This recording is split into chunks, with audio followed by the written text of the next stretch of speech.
And welcome back, ladies and gentlemen, to the Titan Series Season 6 Premier Division Week 2. We are back. It's going to be the fourth day of competition for the Titan Series, and things start to get serious, especially for those rosters who are in the bottom 6 who have not made it to top 10 yet, of course, to qualify for the Titan Series Premier Finals.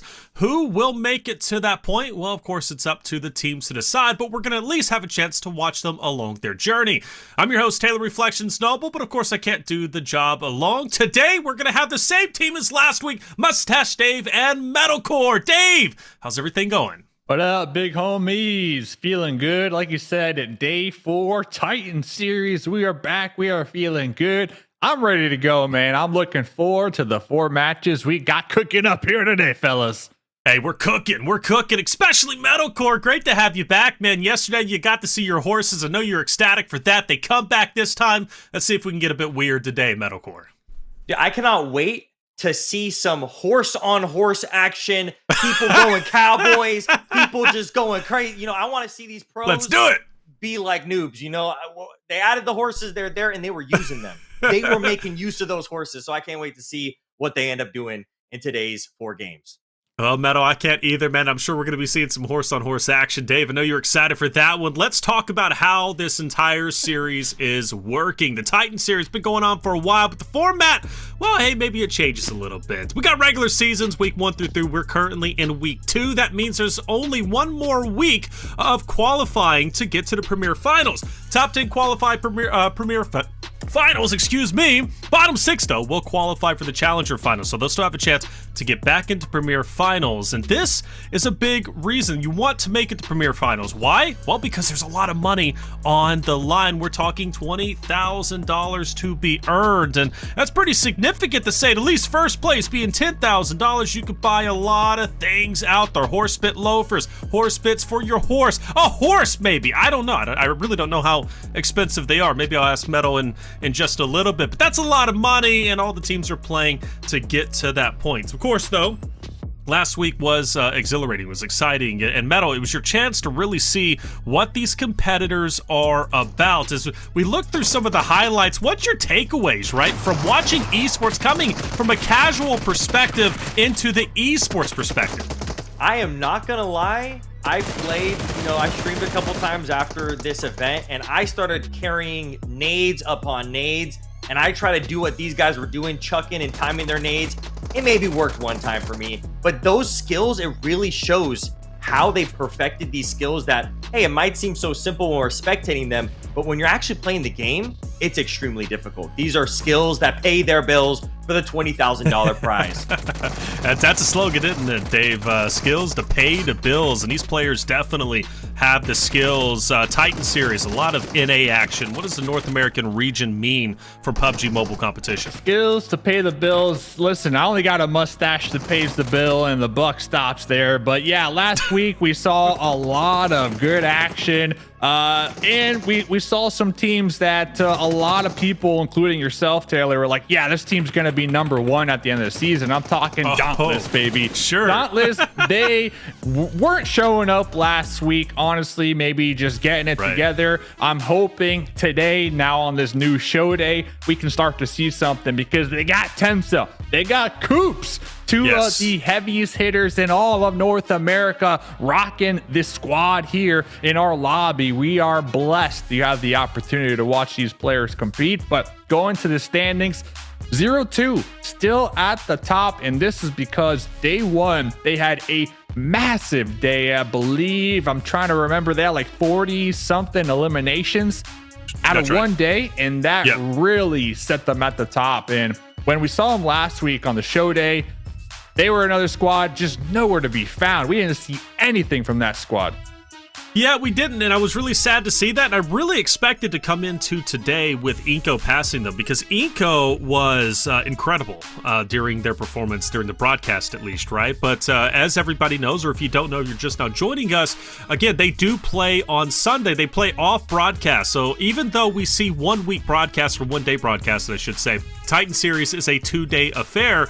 And for 0-2, it seems as if they're playing a lot better on Sunday than they're playing on Monday. Of course, that can change changed. We only had one litmus test, and that was last Monday. But iNCO Gaming, hot on their heels. Can't wait to see if they catch up. But the drop-off is pretty severe from there, from 0-2 to iNCO to straight out of Nepal. Then it gets close again. From number 4 to number 8, we go to page 2, and Metal, these are the teams that need to step it up, right? The teams that need to start breaking into not only top 10, but also the front page, right? To solidify their spot into Premier Finals. Especially that Dauntless team Dave keeps talking about. They got to get up there on the leaderboards, but just like we saw last time, anything can happen. We had the number 1 highest elim game at the last match that we watched there. I think that was with X Factor. And so the fact that anything can happen still, we're still so early on in this series that these teams, by the end of today, I bet you one of these guys are going to be not only top 10, but top 5. Woo, top 10, but top 5, jumping up the leaderboard, but it's not that far-fetched. Again, third place, I think, is 74 points, roughly. Dauntless is at 68. Maryland is at 62. And to talk a little bit more about Maryland as a team, Dave, Maryland performed very well during these pro scrims that we currently have. There's actually these North American pro scrims taking place. It's for $4,500. They happen every Thursday, I do believe. They'll be happening tomorrow, so you have a chance to watch it tomorrow at 7 p.m. Same place, same starting time, but it was Maryland, Dave, who ended up, I believe, scoring a second place. So a team that kind of flew under the radar during our broadcast that is looking to excel today during week number 2. Yeah, shout out to Enigma and Red Eyes as well. Those two have been the casters for those scrims that you're referencing, and it's been a good time. But listen, you're talking about scrims, all right? Reflections, you're talking about practice, all right? Yes, there's a little prize pool there, but this is the lobby that counts. So if you could do good in scrims, that's all good and dandy. But I feel like in this lobby is when these pro teams come together, really showcasing their strategy and mental fortitude, right? Maybe scrims, a couple of these teams are a little more relaxed, a little more chill. So yeah, Maryland, sure, you're doing good in scrims, but I got to see here today because we just saw on the overall leaderboards, they're not on page 1 here, Reflections. They're not on page 1, but they are top 10. But just top 10. They're in the number 10 spot, so they're not safe just yet. They're looking to obviously go a little bit higher up if they can. They do got Casper on that roster, so they do. Excited to see him compete, right? Maryland, second place in the scrims. Scrims are not, I get it, I agree with you with the narrative, Dave, but I also think it shows great promise for this Maryland roster. But going back to you, Metal, you mentioned X Factor, and wisely so, that game, right? That final game of the day, 21 eliminations, brother. Isn't that crazy, to say the least, Metal? The fact that these are pro players, and even Dave saying that those scrims, they're just scrims. No, those things are hard. I've done a couple scrims in my day, not one elim. It is the scariest thing. When you first start playing the game and you're playing classics and team deathmatch, nothing will prepare you for your first scrim. And then I couldn't imagine how these players feel when they're jumping into these big tournaments like Titan Series. So to me, scrims are as close as you could get to the Titan Series. And then once you're here, you're here. You got to show up and you got to show out, especially with how big these lobbies are and how anything can happen. Like we saw with X Factor, that huge game, it pushed them and their momentum up. And I'm excited to see if they are going to end up continuing that momentum or that was just a one-time thing. Yeah, was it a one-time thing? That's always the question with some of these pop-off teams, pop-off games. It's like, can they replicate it? Can they do it again? X Factor starts today in 5th place, I believe. Though by the end of our broadcast last week, they were in 2nd place, just behind that at 0-2. So they're a team that looks to catch up. But it comes to show you, nobody is safe. Your first place positioning, it's only there for a short amount of time. If you're not maintaining it, you could fall behind very quickly because, well, a team could drop a 21 bomb plus a winner chicken dinner, which is pretty special to say the least. I say practice what you preach. Practice is important, and those practice scrims, I think, are going to give us a great indication to what these teams are working on and who can improve and who is improving and willing to put into work after all. Now, Metal, you love horses. You do. We made that very apparent. Yes. We got something special. You do. No. In PUBG Mobile, you were talking, $10,000, you could buy yourself a horse. Nah, dude, I'm pretty sure those things are expensive. They're equestrian. PUBG Mobile, I mean, maybe you can rent one for like $100. But I swear, $10,000 divided 4 ways. I feel like you're not gonna be able to get a horse. Maybe like a horse rental. But in PUBG Mobile, horses for free. Every match, you'll find a horse just wandering around, doing its little thing, walking around. It's not like a car. So again, I mean, I can't wait to see new classic equipment that wasn't previous in the game, because normally when the game updates, we're seeing new equipment that the esports players, they'll not see the light of day of. We got spears that teleport you. We got Thor's hammer that crushes and like creates ice. But the horses stayed. Horses aren't part of the event. They're part of the classic experience. So whatever they add to the classic experience, the esports players, they're going to be having that experience. So that's what excites me. Every single update for the last few updates, they have added the fun event mode that everybody loves. It's 2 months long, but they also add classic improvements like the smoke grenade launcher, like the horses. And in the past, what did they add? Shields for the DP28, shields for the M249. Like they add just slow little things that make the classic experience very different for these esports players. So it's not always static for them. It's not always the same Erangel for them. There might be a new gas station. There might be a new section of the map that they added that, just came out. So it's really exciting to see them implement those things and then use them. They're not just playing the OG 2018 PUBG Mobile experience.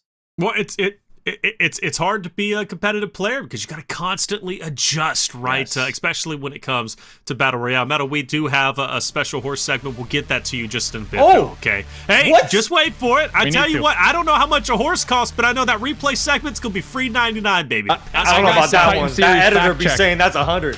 That's 100 for the horse right now. Average cost, the average cost of a horse is around 3,000 USD, and it depends on their age, breed, and pedigree. But okay, that's doable. It's the owning of the horse, taking care of the horse. Yes. That's where the real costs come into play. Can't just feed them apples. You got to go to the feed store, buy them feed. It's expensive. Look, my mom had a couple of horses. I actually tamed a horse. Now, fun fact, it was a miniature horse, but I tamed it, and it was a fun time, okay? Call me a cowboy if you want. Let's get into it. Game number 1. We're hopping into Erangel. Excited for this. It's the second chance on broadcast. We get to see what these teams are all about during the Titan Series Season 6 Premier Division. Who really wants to make it to the finals? This is a stepping stone, but a necessary one to take. Of course, we have military. Curious who goes there. That was always Team Liquid. Obviously, they'll make it to the PMGC finals. That's maybe a narrative for later. But we do got Dauntless heading over there, and they might be going against Ace of Spades, Dave. Yeah, this is definitely going to be Dauntless's week, or at least show day, to really clap back. And we even see Coops clocking in with the Coops name, not going to be incognito mode anymore. So make sure you pay attention to the elimination feed here tonight, as they're going to be dropping Novo right over there, like you mentioned. To the west is going to be Ace of Spades, so we might have an early conflict. But look at this.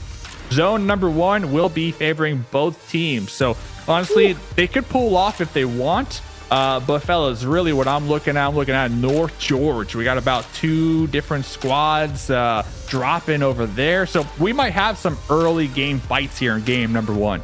I'm excited for that because I feel like game 1 last week was a little bit slow. So this week might be a lot quicker, but I love that Dauntless is where they're at. Ace of Spades, they probably won't fight. It doesn't benefit them to fight just yet. They've got all of military by themselves. Now, what they can do is they can gatekeep maybe those bridges, which you notice straight out of Nepal, they're going to go ahead and head over. So, Metal, there is a chance we see straight out of Nepal Dauntless get into a tussle early on.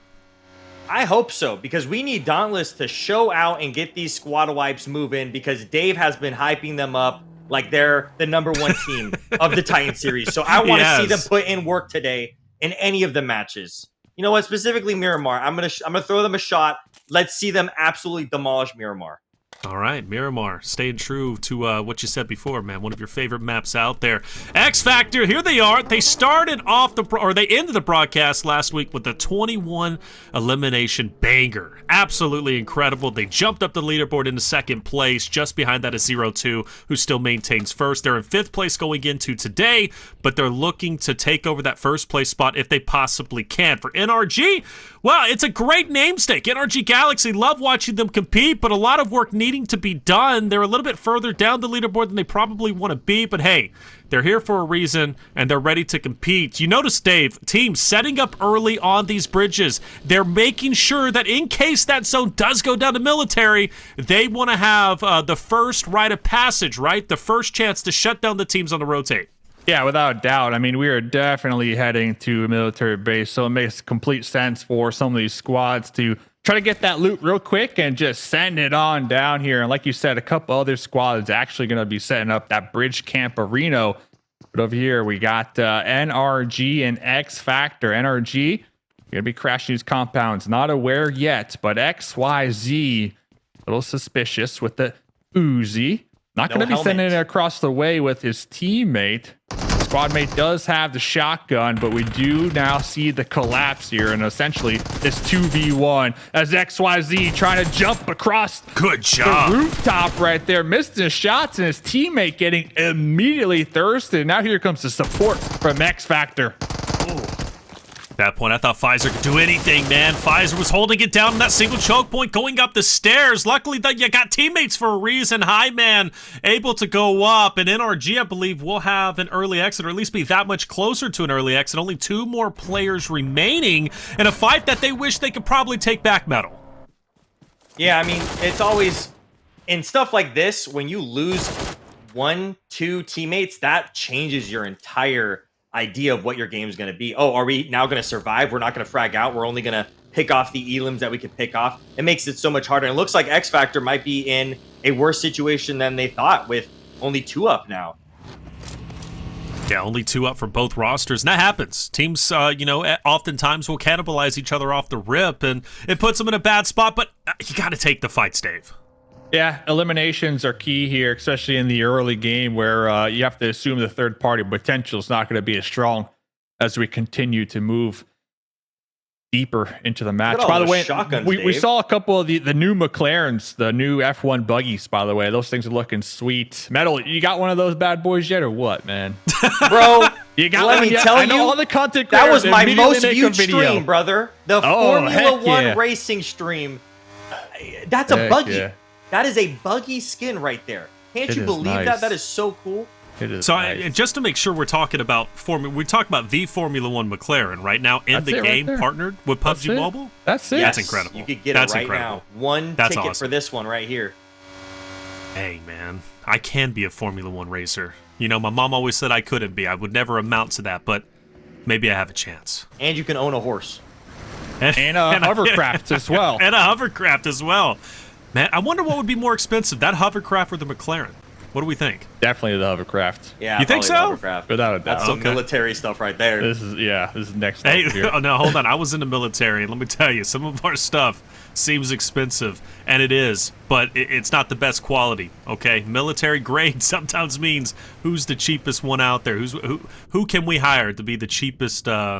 I don't know, exporter, right? Shout out to the Air Force right there. So, XYQ, look, they don't got the hovercraft, fellas. They are swimming right now, and they are underneath the crosshairs of 0-2 right now with a 3-1 split. 0-2 got one of their squad mates up here on the cliff tops, pretty much playing the Guardian Angel, and the other teammates are just going fishing with some grenades here. And XYQ, they are just getting picked apart. There they go. The first team eliminated here in game number 1. Yeah, tough break for XYQ, but for 0-2, great start, and a much better start than we saw last week. I want to see what this team is all about. You're talking about a star-studded roster, a roster that on paper is very scary. Crow, Capri, Foops, Baton, all 4 of those members you know and you love if you watch esports competition. So 0-2, in my opinion, is the strongest roster on paper, and right now the strongest roster when it comes to the standings. They're in first place. They've maintained first place. I don't think they've given it up just yet. So until someone dethrones them, well, they're the best. But X-Force still exciting. And for NRG, on to X-Force. This fight continuing from a little bit earlier, Metal.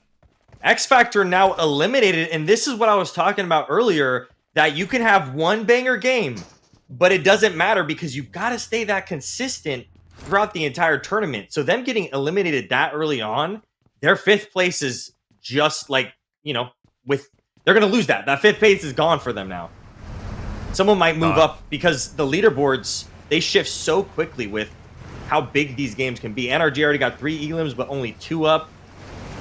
0-2 has 3 elims with 4 up. I think they had those really easy elims in the water there, which I cannot believe I saw that in an esports match, but that's crazy that anybody, because this is a battle royale, anything can kind of happen.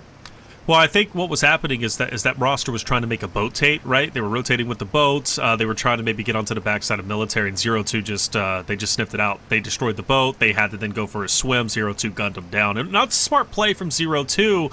It's high risk, high reward. You get out there in the boat. You get out there for the boat tape. You lose your, source of transportation. You get destroyed. And Dave, you're spot on, man. I'm into military base. It is centered up onto military, and that's great for Ace of Spades. Dauntless, who we put a big narrative on in the beginning, right, who landed there. They may have not necessarily got elimination jits, but they're set up very nicely. They've got their loot. They know the lay of the land. This is their landing spot after all. I'm expecting a big A from those 2 rosters. Yeah, big chillin'. They're going to be able to really lock down whatever focal point they want here before all these other teams start to slowly funnel their way into the new circle, as we are going to be looking at these other teams up in the north, as I believe Farvoice Gaming, they had a winner chicken dinner yesterday that really helped them on the overall leaderboards. They're going to be rolling past Milta, but 0-2 once again with the strats. I mean, no better way to rotate than a glider tape. Why take the hovercraft? Why glider take the tape. bridge? We are gliding the victory, as I believe they might have 2, by the way. They might have 2 gliders, and they're going to be gliding in to the southern east side. Yes, they do. This is nice. 0-2. Listen, last week I was a hater. 0-2. I apologize. I am slowly starting to become a fan here today. Losing faith in Dauntless. Now here it comes. No, they're still number 1. I didn't say all that now, but 0-2. Shout out to 0-2. What do you think, Metal? I hear you laughing as you see the gliders being used. What are you thinking? This is something that we do in a classic match. This isn't something that would be done in an esports $20,000 tournament. These things are death traps, but it's crazy to see, and I love seeing it. It's fun. It's funny. I forget who it was, Dave, but on the desk, someone was like really heavy. Was it Hot Jukes or was it you? Saying like, oh, this is going to be meta, right? But anyways, fight taking place. Golden Eagles against Ace of Spades on the bridge. And Man Bay jumps out, and that's going to be another one for Golden Eagle. So I believe that's 2 down for them. And Frady really has to stand up, 10 toes down, try and stay alive here. That nade could be deadly, and it is, in fact, going to be so. But hey, Kiddo's on the move. Golden Eagles wants revenge, and they're going to be successful potentially. But Kiddo's fighting. Confretti's going to drop down. No, excuse me, Freddy's still up. Kiddo taking a ton of damage, but Ace of Spades holding their ground. They're looking good. Manby should be finished off, or at least get picked back up for Golden Eagles. A fight that goes to the wayside, and you got to give credit to Ace of Spades. They hold their ground, Dave. Yeah, you definitely have to, but the fight's not over yet. Looks like Trolls was able to pick up his squad mate. Trolls in the buggy, DBS in hand, trying to get the rotate on to Versa. 2 frag grenades to be had here. Gonna have a little grenade battle. It's gonna come down to who can cook it to perfection, and that's a good one. Versa's gonna be getting chunked down really low. Here comes Trolls with the follow-up here. The support from the bridge side. That's going to be Blinky really putting the squeeze right now on Trolls.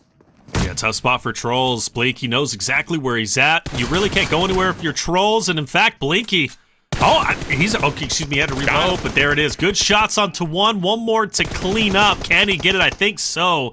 Blinky in a great spot. The nade should be cooked to perfection. I know he'll get the med kit off, but he's going to end up falling. A great attempt for Golden Eagles, but I mean, really impressive fight there, Metal, from Ace of Spades, man. They held their ground. They didn't lose a single teammate, and now they got to set up for another challenge on the bridge. I love watching bridge fights, especially with this kind of newer bridge. Like I said, they keep adding things, and I know they had this on the PC version for the longest time, these little side sections of the bridge. So I love to see people use that to their advantage to fight people on the ground or to cross this bridge that's so dangerous, especially in a big event like this. And Ace of Spades doing a great job with the team fire. They're firing on all cylinders. INFERNO Esports, they're going to just have to full send it in. There's really nowhere you can go. I mean, you just got to fight it out. But the way Ace of Spades are set up is just really, really nice. The question is, how much utility do they have left? I see a nade being cooked up. Now, I like this off angle, though, from Pakal. That could actually be pretty beneficial. And Versa needs to keep his head down, Dave. Yeah, Versa is just lasering, though, INF. INF cannot catch a break. They're trying to prone, but they're getting shot from all over the place here. Finally, Versa is going to be knocked down, but not out. Looking for the support from his squad mates, but there goes the Molotov. That should take out Versa. Blinky's going to be on the underbelly of the bridge right now. And INF, they're slowly pushing up this bridge and taking out Ace one by one. Yeah, Versa was the linchpin. They take him out, and INF feels confident to push forward. They do exactly that. I thought Blinky might have been able to make a play. I'm curious why he went down low. I thought he was going to try and go up the stairs, but there would have been an INF member waiting for him in that moment. And now Man Bay says, enough is enough. I need to get out of here. At this point, we're in damage control mode. We got 2 players left. We need to get our placings. Hey, if INF wants to bridge that badly, Metal, they'll give it to him. Bridge fights are... You are fighting tooth and nail for that bridge because there's nothing else you could do but cross it. Even when you're in the water, you're at such a big disadvantage. And there's no buildings close to this bridge to even take cover on. So everybody here is just surviving to get into the zone who didn't fly one of those... What are those things called? That they were flying? The glider. The gliders? Yeah. They used everything. Boats, gliders. They're rushing with their cars just across these bridges. I swear I never see stuff like this in esports, but I'm glad I'm seeing it in the Titan series. Yeah, it's great. It's competitive on those bridges, especially when you got a military zone. Everybody rushes to get out of the blue zone. You've got 2 focal points. Once the boats are taken up, the gliders are out of the way. You just got to full send it, and you know there's always a risk of somebody setting up and gatekeeping you, right? And that was obviously the reality from Ace of Spades to INF. INF breaks through. TGames also making a mad dash. They just have 2 players, and INF, they're on the hunt. Let's see, what can they do as the duo? Cat God with the Bison going for the pre-fire, trying to poke their squad mates or their opponents away, keep them at bay. But INF, they are not done. They are going to be rolling up this hill. Unknown with a little stripe UMP immediately connected on. But Cat God, the one-man wrecking ball right now, is going to be putting in a ton of work up there on the hilltop. All right, so I like it. It's a bit of give and take. Ace of Spades, that wins the fight earlier against Golden Eagles, and INF takes down Ace of Spades, or at least a couple members. Now you got Cat God coming out of nowhere and destroying, right? A couple players from INF, and Kiddo now is getting into the mix, coming back onto INF to get revenge. It's a bloodbath on that left bridge. Meanwhile, things are a bit calm onto the right side of zone for Farvoice, right? And X-Force, who are kind of just chilling in the moment, but those bridges, they are just a hot point. They're still going at it. And they're still going at it, man. They are refusing to give it up, Dave.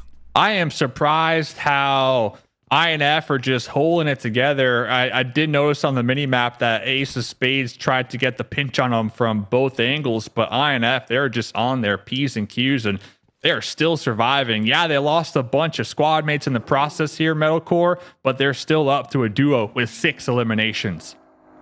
I feel like this is the quickest we've seen teams get eliminated in this series because of the way this zone shift was. This was such a heavy zone shift to the bottom of the map, and now there's only 22 remaining. I feel like this might be the quickest we've seen teams get eliminated. A lot of these teams, they survive until some of the very, very late games. Yeah, they definitely do. I think you were commenting on that at the start of the broadcast last week, right? You're like, wow, there's so many teams left. And we'll see that.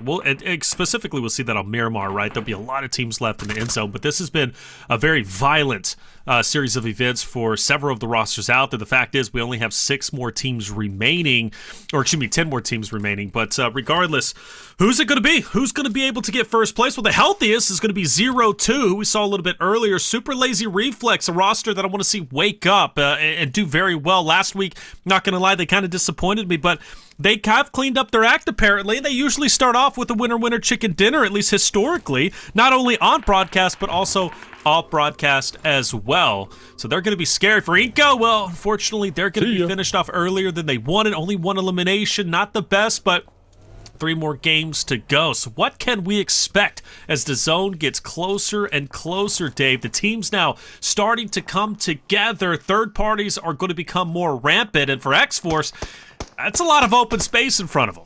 On open space, I'm looking for a south shift right now. 0-2 doing the same thing. Not going to be going 0-2's way. They do hold down the south, though. They should be able to move up. They have a couple options. They're probably going to rotate on the edge out there to the west and get that high ground, or crash into Maryland NA right ahead of them. But I'm looking at 0-2. I feel like 0-2. They have the confidence in game number 1. If they can get that momentum going here in game number 1, they might be an unstoppable force here tonight. But we'll have to get back to that, because right now, X-Force, you were talking about them, they're making the push onto SLR.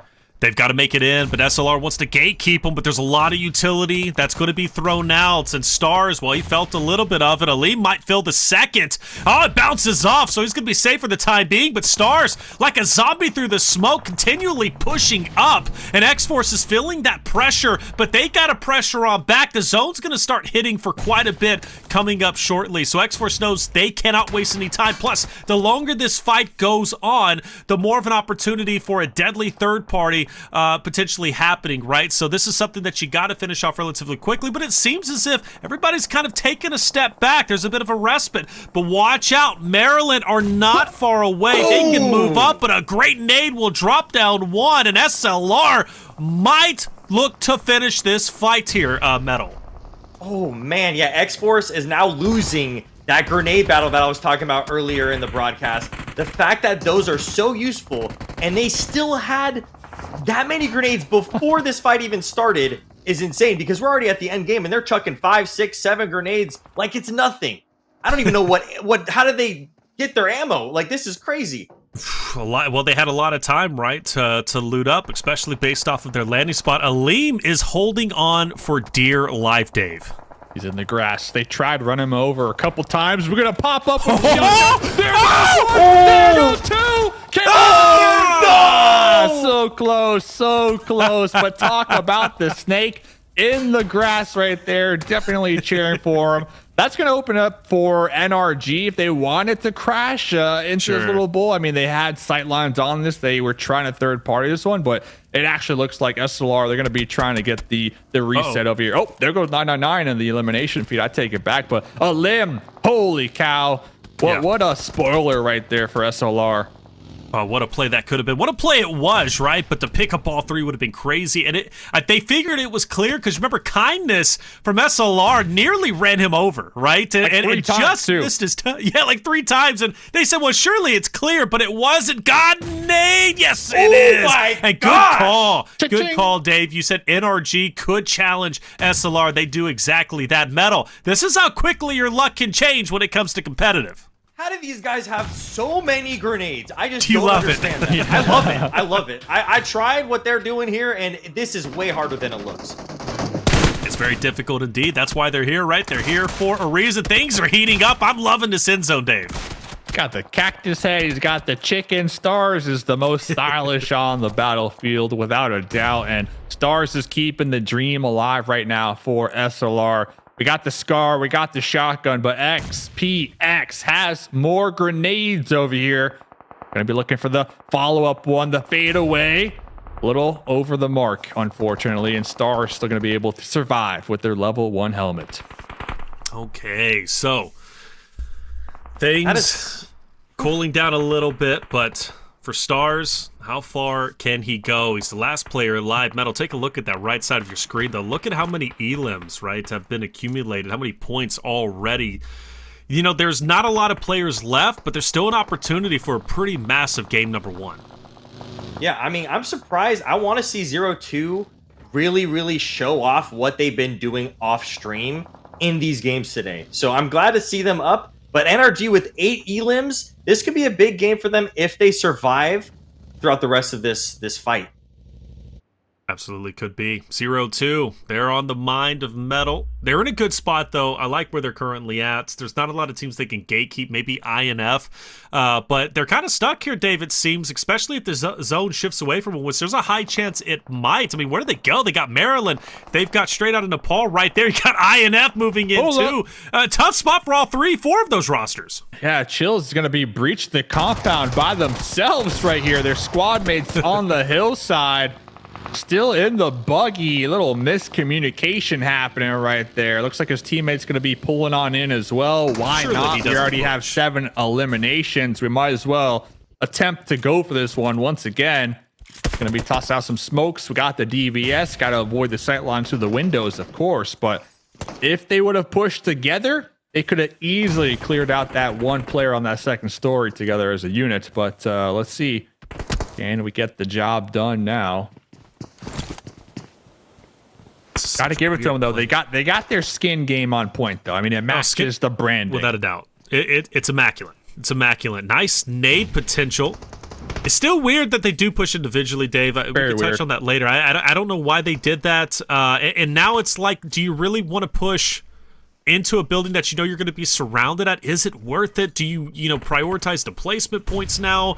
But now I guess they really don't have a choice. You can't run away at this point. Now you just got to continue to fight it out. And he's kind of satisfied with this bottom level. Another nade being cooked up. He pushes forward. This might be good, and it will be. A player will drop, and I don't know. INF puts themselves in an impossible situation, Metal, but who knows? They might be able to make it happen. You know, he did what his teammate wasn't able to do, and now he wins the compound because of a third party. Yep. This is kind of wild. It blows me away. INF is still alive here. They're at 8, Dave, but I give them credit where credit is due. They win it. It was an awkward push, but somehow it pays off. But now where do you go? All the compounds are taken over. You got Maryland. You've got O2. You've got, of course, INF, right? There's teammates and enemy teams all around you. Yeah, this is looking like a 0-2 game if I've ever seen one. Their compound up there in the north still going to be in play as well. XPX from NRG is going to have to make up their mind. Do we square off against Stars? Looks like we are, and Stars wins that engagement. XPX going to be out for NRG. So looking at the map, I mean, what stands out to you fellas? Well, I like where Maryland's at, and I called them out at the beginning, giving those scrims, being in second place. I think Maryland could be a sleeper team that we weren't necessarily expecting to, really rise up the ranks. They're currently in 10th place. They understand where they're at. My only concern, they're at 0 eliminations. Even if they do get the winner chicken dinner, they're not getting the most points. INF, curious how far they continue to go. You've got 3 teams, SLR, FE, INF, who are currently with just a single player, but Maryland, 0-2, definitely the standout team. And which also plays into what Metal was saying earlier. 0-2, you were happy with their positioning. You thought they were going to make a deep run. It looks like you were right, Metal. Yeah, let's see what they could do. If Inferno can 1v3 them, this could be the end of their game. But we've got nades going back and forth from the two teams. He's going to have to clutch it up. Oh! And that clutch couldn't happen with those nades. That was a good amount of elims for them, though. Not bad, right? And 11 points. They'll take that to the bank, Dave. And now we're down to our top 4. 0-2 Maryland have to take priority here. They've got the man advantage. They're currently tied at 3-3. But who knows? Super lazy Reflex, right? Farvoice, they can play spoiler. Yeah, so 0-2, they got some crates to loot. They have some vehicles to use for that rotation. And they also have a giant boulder pretty much in between them and Maryland, who is going to be looking at their direction, anticipating the push, because Maryland, they're in the hard cover. They're big chilling. So I have to expect 0-2 is going to be looking to maybe crash them after they get the reset. That would be the play. But over here, the solo Nates from Farvoice trying to get that last elimination on Stars. But Stars is a survivor. Stars has been playing this game since the very beginning. I remember Stars from 5 years ago in competitive, and homie knows how to survive, and right now we're seeing a masterclass from Stars. I became a big fan of him during the PMSL spring season, right? Watching him talk his trash on main stage, and he set that precedence day one. So I agree with you, man. You've been watching Stars a long time. I've only been watching him for about, I guess a year, 2 years, but big fan of what he does, big fan of what he brings to the table, and a big fan of Farvoice Nate. His rotate in, he realizes zone is going to shift. He wants to take priority on that. Meanwhile, Maryland 0-2 going at it, and Stars takes the opportunity to third party, takes down Foops. And now the numbers swing over towards Maryland, who is currently at 3 strong. Doesn't mean they're necessarily safe, because Stars, he doesn't care. He's not biased at all, Dave, right? He's got a lot of teams in front of him, and he wants all the kills. Yeah, and Foops was trying to get the Molotov, trying to get the grenade in that second-story closet of the tower, and it's just such a challenge to get that ricochet bounce into this little closet. And well, Foops got caught slipping out there from Stars, like you said. But Maryland, they're looking pretty low when it comes to the utility department. I mean, no helmet right here on Becker. Toyota's vest is beat up. No grenades, no smokes, throwing out that last Molotov. And we're starting to see 0-2. They're starting to create a smoke tunnel. They're looking to make the push. Oh, fired it out in the smoke. Casper has no idea where anyone's currently at. And Nate and Stars are just going to be so annoying in this position, Metal, because, they might be solos, but they're just looking to take anyone down they can. And Crow on the rotate will fall. What looks to be a great ending for 0-2 now starts to fall. And Metal, you can see Maryland, they're gaining their confidence. They're feeling good. They're going for the win. And let's see what 0-2 or even the third party has to say about this for Maryland. 0-2 out. Now it is this now a 2v1? Nate has a chance to win this for his team. That would be crazy. Let's go, Nate. And there's fans out there for Farvoice. They were supporting him at the beginning. Farvoice fans in chat, get loud. Nate's looking to make it happen. Car rotate, hoping he doesn't get shot at. Finds a boulder. And now this zone is going to collapse all the way down, but Nate is still applying pressure, applying damage. This would be such an incredible ending to Dave, what has already been an incredible game number 1. Yeah, great reposition right there, but we really needed to take out Becker in that pre-fire right there. But we do have a couple grenades. Nate's going to be going for a follow-up, has one more in the pocket. Might be able to spot the toes of his opponents. Becker forced to push from behind that rock to avoid that grenade. But look at this. Now they got the grenades from the side of Maryland. And Maryland coming in clutch with a winner chicken dinner game number 1. Right on. Good job, Maryland. You look good during the scrims. Now you're looking good where it counts, right? During the qualifiers to go to the finals of the Premier Division for Titan Series Season 6. A great game, a good ending, and Metal was surprised, right? For 0-2, they looked so strong. They had the man advantage, but those compounds were all locked up. We knew they eventually had to fight, and once they did, Maryland, while they were firing on all cylinders, they had great utility usage, and 0-2 could not make the rotate. I think that still was the best that we've seen them on broadcast. So I'm hoping we get to see a little bit more of that, especially like the fact that Maryland's like, you know what? Let me just go practice in scrims. Maybe we just need to change it up a little bit. And clearly, unlike what Dave was saying, those scrims are helping them. Oh, I don't know about that. I mean, the third party's what took out 0-2 right there. Maryland, they weren't doing nothing but pre-firing shotguns into the air. But yeah, I mean, they got the win here. Shout out to Casper for really clutching out in game number 1. I mean, they got the win. But we're talking about practice, fellas. All right, practice makes perfect. Exactly. Okay, and look at what happened.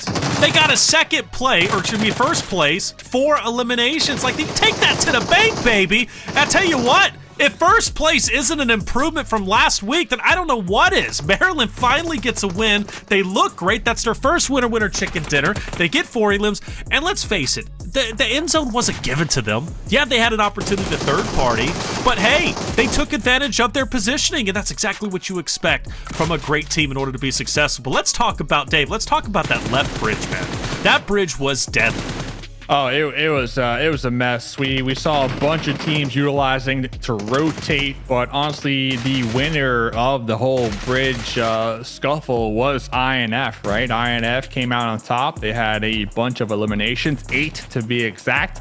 I feel like Ace of Spades, they could have played that one a lot better, but they were a little scatterbrained, in my opinion. They were playing like a 2-2 split almost the entire bridge camp fight. Yes, they still walked away with 6 eliminations, which is great for a game number 1. But I feel like if Ace of Spades played a little tighter together on that bridge, they could have been the victors of the bridge battles.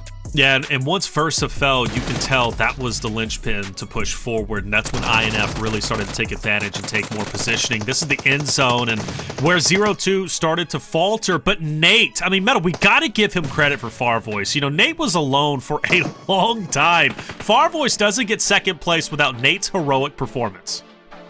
I also see that this leaderboard, it doesn't have as much points because it was kind of spread across. We didn't get anybody above 10 elims, but with Farvoice, those 7 points, he really worked for that for his team. He carried his team on his back. He got them into second place. And I swear that if this is the same Nate I'm thinking about, I think he does this often. I think he's really good at surviving endgame if he's a solo player. And that's exactly what he did. He made it to second place, and he was a solo player in the top 4, and he was able to make it to the second place between 0-2 and Super Lazy Reflex, that's great for them. Great for them indeed. But let's talk about INF. Dave, that aggression with the 2 players, it was reckless.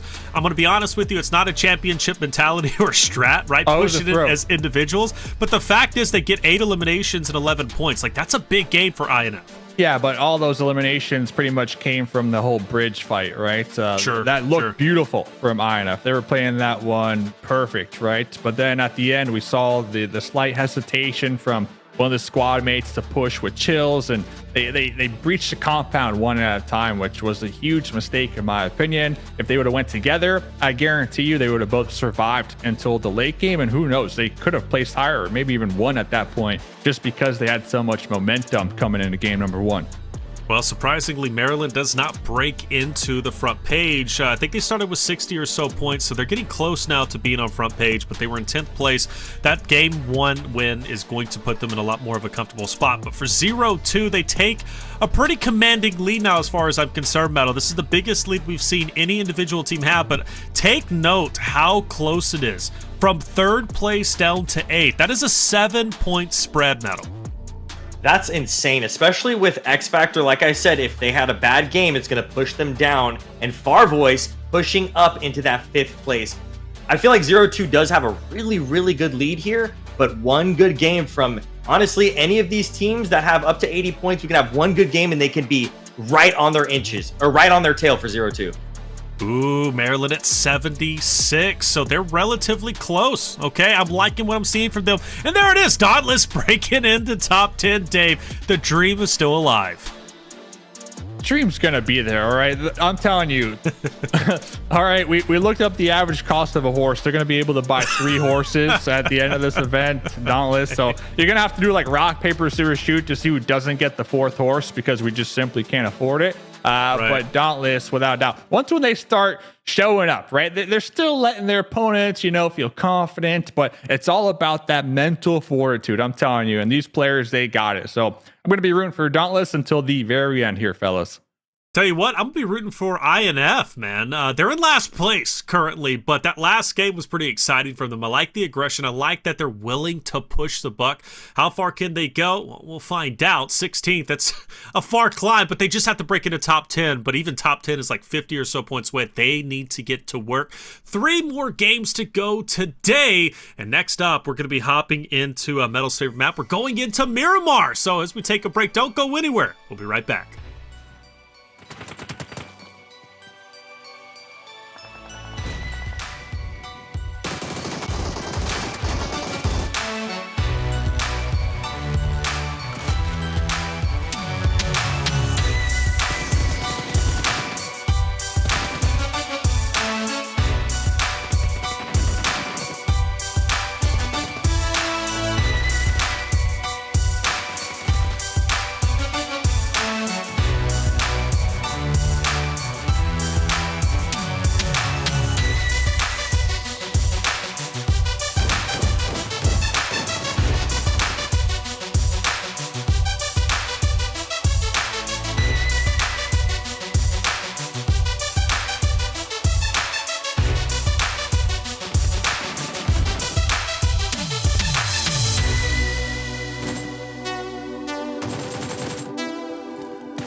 Welcome back, everyone, to the Titan Series Season 6 Premier Division Week number 2. We're hopping into Game 2 onto Miramar. If it's anything like map number 1 on Erangel, man, it's going to be exciting. It really was just a bloodbath on map 1. Map 2, hopefully the same. Follow us on socials if you haven't already. We keep that action going for Titan Series at titanseriesgg. And make sure you hit that sub button if you haven't already. We keep the PUBG Mobile action going, including those NA Pro Scrims taking place. That'll also be going tomorrow, 7 p.m. Eastern Standard Time. Same place right here. Make sure you don't miss it, especially if you're a big supporter of these rosters. Well, let's get into it. Miramar, Dave, there's the plane path. What do you take away from it? Oh, it's going to be another solid game here, fellas. Game 1, what a great start to the evening. I'm not even going to lie. That was at least 0-2's best live show performance, right? Yes, they've had some really good games on non-show days, but I'm happy that we finally kind of got to see what 0-2 are cooking with here in this lobby, right? So definitely a big fan. They had 7 eliminations. That is going to be our first place team. Other teams kind of waking up, I guess you can say. NRG Galaxy, INFERNO Esports. So we definitely have a couple teams now on the Dave radar here tonight, fellas, as we head into Miramar. At Dave radar, Metal, that's a real thing, man. When you get put on Dave's radar, magic happens, Metal. Is his mustache the antenna for the radar? Is this what I'm getting at? I don't know, Dave. You want to let your secrets go? No, I can't, because then you know what? Then there's no reason to have me here anymore, fellas. So the secret stays safe. All right, the secret stays safe. But looking at Picado, I see 2 teams. I see iNCO. I see X Factor. Are we going to have some early skirmishes here on Miramar? We can only hope. We can only hope. And I think we definitely will. X Factor got into a tussle with the muscle earlier. And, well, this time around, it looks as if they want to do just the same. Maryland also into a bit of an engagement against Ace of Spades, who needs a big game here. I felt they were cut a bit short last game, Metal. You know, they finished off in 6th place. That bridge hold was strong, but they ended up letting it go once versus finished off. So if Maryland takes them down, which could be possible, Metal, Ace of Spades could be in trouble. This could be huge for either one of these teams, because after that really solid game that we just saw from Maryland, they could mess it up, that whole momentum that they had. But I'm telling you, those scrims, practice makes perfect. Shout out Maryland. Dave doesn't know what he's talking about. Don't worry. Yeah, let's see him get wiped out here. All right, let's see him get wiped out here. All right, let's go. Ace Maryland? Of Spades. No, Ace of Spades. Oh, Ace of Spades. Let's see it. No. Wipe him out. Wipe him out. Ace of Spades. Oh my God, look at this. Oh, Versa. Versa. Oh my. Getting revenge on that choke point. He's mad he lost that bridge fight. He said we were finished off a bit too early, and now I'm going to make good on it, but tries to get sneaky, takes off more than he can chew. And Mambe also with the high ground, going to make things very awkward for Ace of Spades, if not already awkward. They're down to just 1 member, and I guess you put it out there. You said Maryland, they're taking it. Well, I think they just did. Well done, boys. Good prediction from the both of you. Dave, what do you think? I think Versa is pissed right now. He's like, Mom Bay, where were you? Right, what are we doing right now, Mom Bay? Yes, the SKS, sure. But what are we doing, right? That was such an easy squad wipe right there for Ace of Spades. Yeah, I think so. Now Mambe, all he can do is just look on. But granted, he does have that high grounds, which could be quite nasty, depending on how Maryland rotates out, depending. Okay, I don't know. Ace of Spades, they may be 1 member left, but I think they could be just fine. Now, X Factor, we talked about them early on, potentially getting into a bit of a fight with iNCO. That's still stagnated for a little bit, but it's Miramar. Anything can happen, and Meta, one of your favorite maps out there. You know, it tends to be a little bit slower, but I'm glad that we got some engagements early on. You know, with esports, especially with these not being full 100-player lobbies, these are full lobbies with 64 pros. So it's crazy that with almost a huge chunk less amount of players, you could still get so much action on such a big map.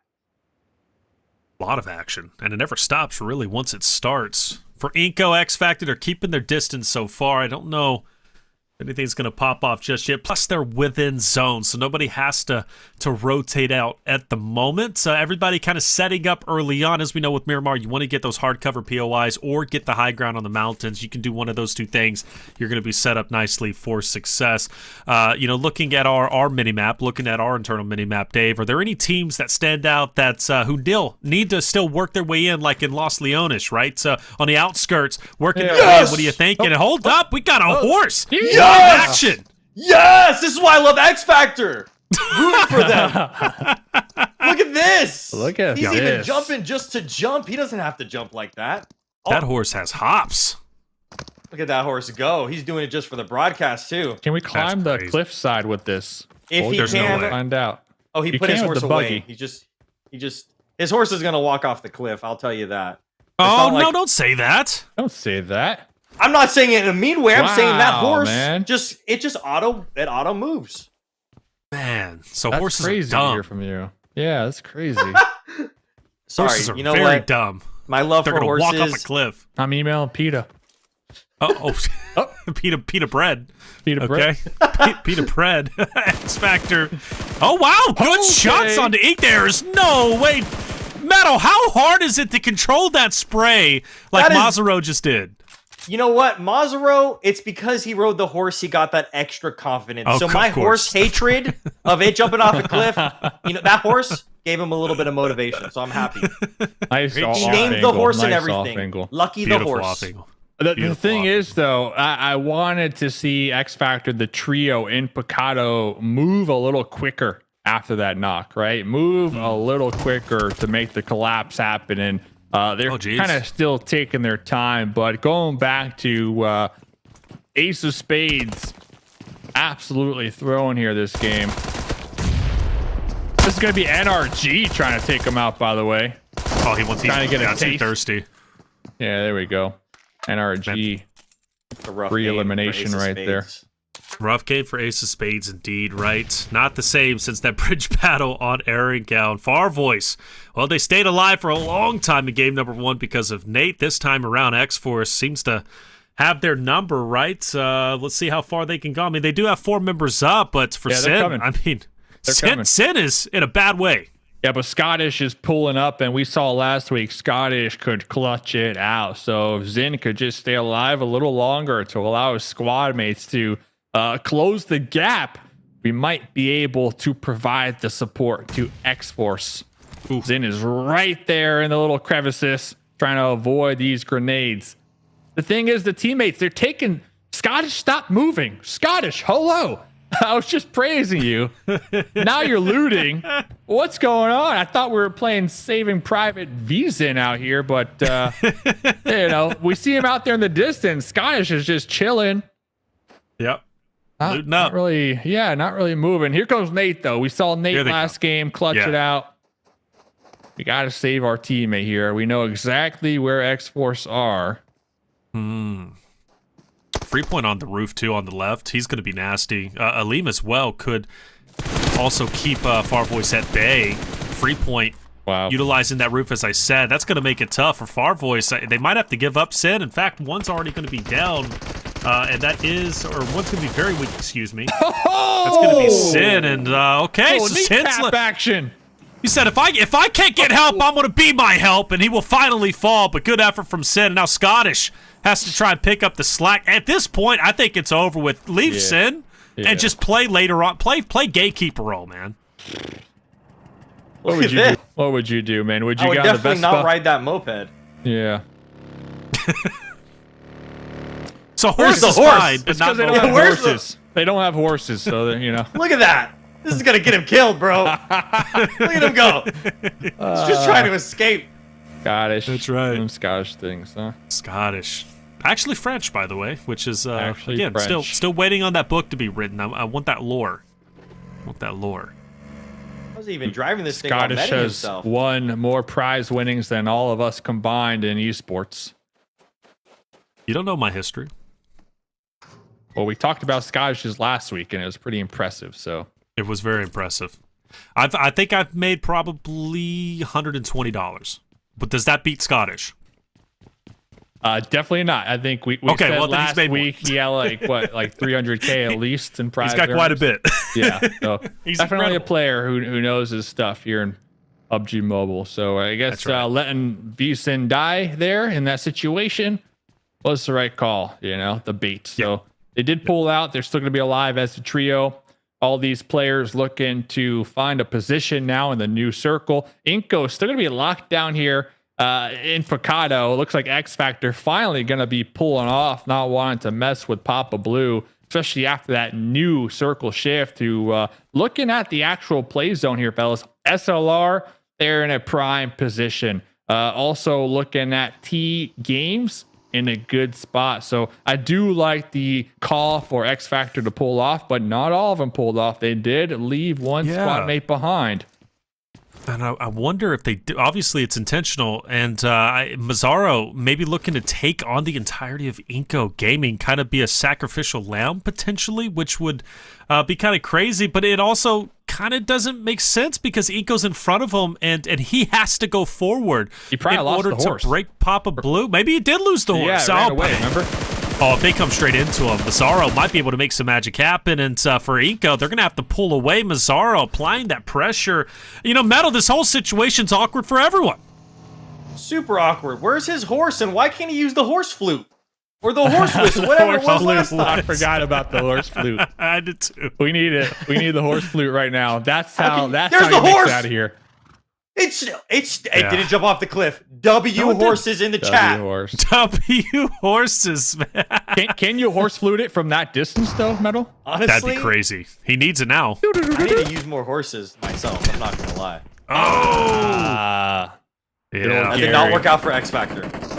So, and now they're coming back. They're doubling back as well. And they lost another guy. X Factor are doubling back. Chiffon, where I know you're like the coach. What's the Chiffon?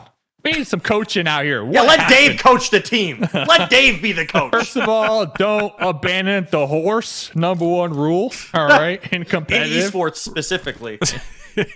We need esports flute to call Dave. Esports flute to call Dave. We need help. Get me out of this situation, Dave. What can I do better? And he's like, it doesn't matter because you're not Dauntless and I don't care. Yeah, Dauntless are going to win everything here. So. That's right. Now, this is weird for X Factor. Why you leave your teammate dies, and then you come back, and now you're in a bad situation. iNCO is they're just wanting to get out of here to begin with, but Maraza was like, no, I don't really care. 0-2, though. Now, this is a serious team. They have a great game #1. They're already in first place, and they've got a 21-point lead over everyone, which is quite significant given the fact that, third down to 8th place, 7 points separated all of those rosters going into to game #2 here on Miramar. Foops, keeping the players at bay. They're riding the edge of that zone. When you think about these 4 players, are they 4 players that are very aggressive? Do they like to play that edge role? Are they a mixed bag? What do you know about them? Oh, I'm liking what 0-2 are doing right now, but I'm looking at Dauntless to really get that good team fight in the pocket to get that momentum going and that confidence that we know they have as a competitive team. I mean, we've seen these players at the top levels of competitive. It's all about just getting it going, right? And I feel like they really haven't had the opportunity to get it going. And to be able to go up against 0-2 and possibly wipe them out, that's all the confidence you need, honestly. I mean, that's the #1 team in the lobby. But going back to a man with a lot of confidence, we got Stars on the high ground, was trying to go up against INFERNO Esports, but was taken out in the process. Inferno, though, has been aggressive. We saw that represented in the last game. They're looking to do the same here. As one SLR member will fall, and Inferno Esports could very well win this engagement. Now, mind you, NRG fell just a second ago. That is 2 back-to-back games that they wish they could take back, right? Granted, 6 place 8 eliminations. That's great for game #1, but they needed to follow that up with a great game #2. They now don't have that opportunity. Now, for Pig, he had some standout moments last week. Looking for him to do the same here, Metal. Yeah, let's see if they're able to win this fight with all the nades already being tossed out before the fight could even fully start. Pig wasn't even able to shoot his bullets. Well, Kindness is driving probably the biggest hit marker vehicle you could possibly imagine. We're seeing the Some best wide vehicles. We're seeing the best vehicles. We've seen a bicycle, a moped, right. a ramen bus, whatever That's that was. And we've seen hovercrafts. Like, is this esports or are we racing cars at this point? We've seen F1 cars. F1. I love it. I absolutely love it. PUBG Mobile, they do it right. We know how to have fun here, especially when things are getting serious. Now, for Kindness, he could do a lot of damage here. I'm feeling another Aleem situation, Dave. Yeah, he can, and that's why he popped out the bus a little early to not give out those sound cues. Going to be pulling that grenade. I don't think this grenade will be successful. Got it underhand. I don't know. Might be letting it cook. He's going to be tossing that one. Might be a little too late. Yeah, so I think if I'm Kindness, the last one alive on the squad, I'm going to want to play just a snake, honestly. And tossing this grenade, well, that's going to alert Inferno that, hey, we still got an opponent behind us. So that surprise factor no longer there. Kindness is going to be sliding down the hill with the UMP. It doesn't matter because no way! On to 2 players of Inferno. All right, Kindness, he's making something happen, and I'm excited for him. That's going to be 2 players down, but he can't get the full finish on the one to his left. We were worried about the nades giving away his spot, but Kindness, he doesn't need the surprise attack. He's ready to go full send. He eventually falls, but what an effort that was. Metal, we have seen some heroic plays from individuals today. Aleem, Kindness, right? It means that regardless if there's one player left, you gotta keep the eyes in the back of your head, man. Keep your head on a swivel, brother, because Metal, anybody can take you down, and all 4 of you can fall very quickly. Yes, we have seen already in just this one match last game, and then this match where there's just solo players putting in work for their team. And when I'm saying put in work, they are really, really putting in that work. We saw that guy land prone, waiting for the perfect moment. Shotgun, almost getting a triple with that shotgun. Like, you got to be careful because those solo players, they either got to survive or they got to clutch it up. And Kindness almost clutched it up right there. He did get an elim for his team. So he actually got an extra point for his team. I agree with Dave, though. He could have played the slow battle right there. He could have tried to survive. But, you know, he's on broadcast. Ego, got to ego it out. You know what I'm saying? Got to get those clips. Dave, I'll let you take this one. It's Dauntless versus Shining Legacy. They're just getting put through the blender right now. They got sandwiched between 2 different teams. They lost 2 of their squad mates on the push to the Death Shack right now. Now you got not 1 but 2 separate squads trying to get their grenades through the little windows. Dauntless trying to buy themselves some times with the smokes to hopefully avoid a grenade landing in this shack. But 0-2 on the outskirts. They're going to want these eliminations. Klaus with a little fadeaway. Free fire through the smokes with the UMP. There goes 1. Here comes Caprice with the support UMP. Just bullets ringing out in all types of directions. Oh! Dauntless aren't going down without a fight. Klaus isn't. An opportunity to pick up maybe another one. Great shots! He's going to drop a second. The Death Shack. Well, maybe the Oh my gosh! A third one will also fall. And the 4th just above him. He's going for gold. Flames out. Doesn't connect. Just behind. It's going to at least stop off an exit route. Klaus, he's on fire. He's feeling himself. And he wants the full finish. Great shots. Good damage. Can the 4th fall? Just a sliver of health. And he will get the job done. I cannot believe it. 0-2 is out. Klaus goes absolutely monumental. And Dauntless on fire. Metal, welcome to esports, baby. Is this what Dave was talking about? Where have they been? That was crazy. That was absolutely crazy. And those are the skills that when I watch clips like that, I'm like, that's esports. That's something that I can't even move my fingers fast enough. Did you see how he was using the tiny sliver corner to 3v1 that team? And once, you know, he got that momentum, he got that energy, he got the pump, he was pumped up. He started pushing. He's like, this is a clip for Twitter. This is a TikTok clip. Sadly, I think he got 3. One of his teammates clutched it up for him. But without a doubt, that was one of the best clips we've seen in this Titan series season. For sure. Oh, without a doubt. I mean, Dave, it's heroic. I thought Klaus was dead. Us as casters were looking at that. I know you're even thinking he's dead, right? Well, for him to win that fight. What are you talking about? I know you don't play. You did not know Klaus was going to pick up 3. I've been saying Dauntless since day one. How are you going to say I was thinking they were going to die? So Klaus was picking up 3 from that shed, Dave. Come on. Klaus was picking up 4, and then his teammate Rose stole the last one. But honestly, that was a throw from Shining Legacy, because Shining Legacy, they were in the prime position, a third party, the entire fight between Dauntless and 0-2, but they just crest a little too far over their hilltop, and I believe they got third party by your both favorite team, Maryland. So Maryland actually coming in clutch right there, kind of helping Dauntless essentially to be able to allow Klaus to pop out of that death shack and take the 1v3. But that was probably, like Metal said, the best clip so far in this whole event. Oh, without a doubt. There's nothing. I mean, Aleem had it before riding game number 1, but nah, Klaus gets it done. That is incredible. And from the Death Shack in that corner, he's getting naded, he's getting third-partied. Just a beautiful series of events. Incredible job. Let's see how far the duo can go now. They at least have locked down a 7th place. Now, got X-Force, XYQ, and a battle is starting to potentially culminate. Now, meanwhile, you also have straight out of Nepal who's going to be on the potential flank. This is Miramar. Third parties are going to happen. Metal, there's a lot of open space, right? And if you don't got one of those hardcover POIs and you choose to go to the mountainous region, you always got to be watching your back. 100%, but at least it's Miramar, because only on Miramar will you see crazy terrain give you enough space to have cover in these giant open fields like this. There's tons of rocks, there's tons of hills and mounds that you can use that cover as if it was a building. All right, Wolf, here's your chance to make it happen. Can you pull off a Klaus? Can it be done? I'm not doubting anybody at this point. I mean, really, I'm a huge fan, and that's a great start there, Dave. Nice grenade right here. Wolf gonna be pushing up, trying to get the follow-up.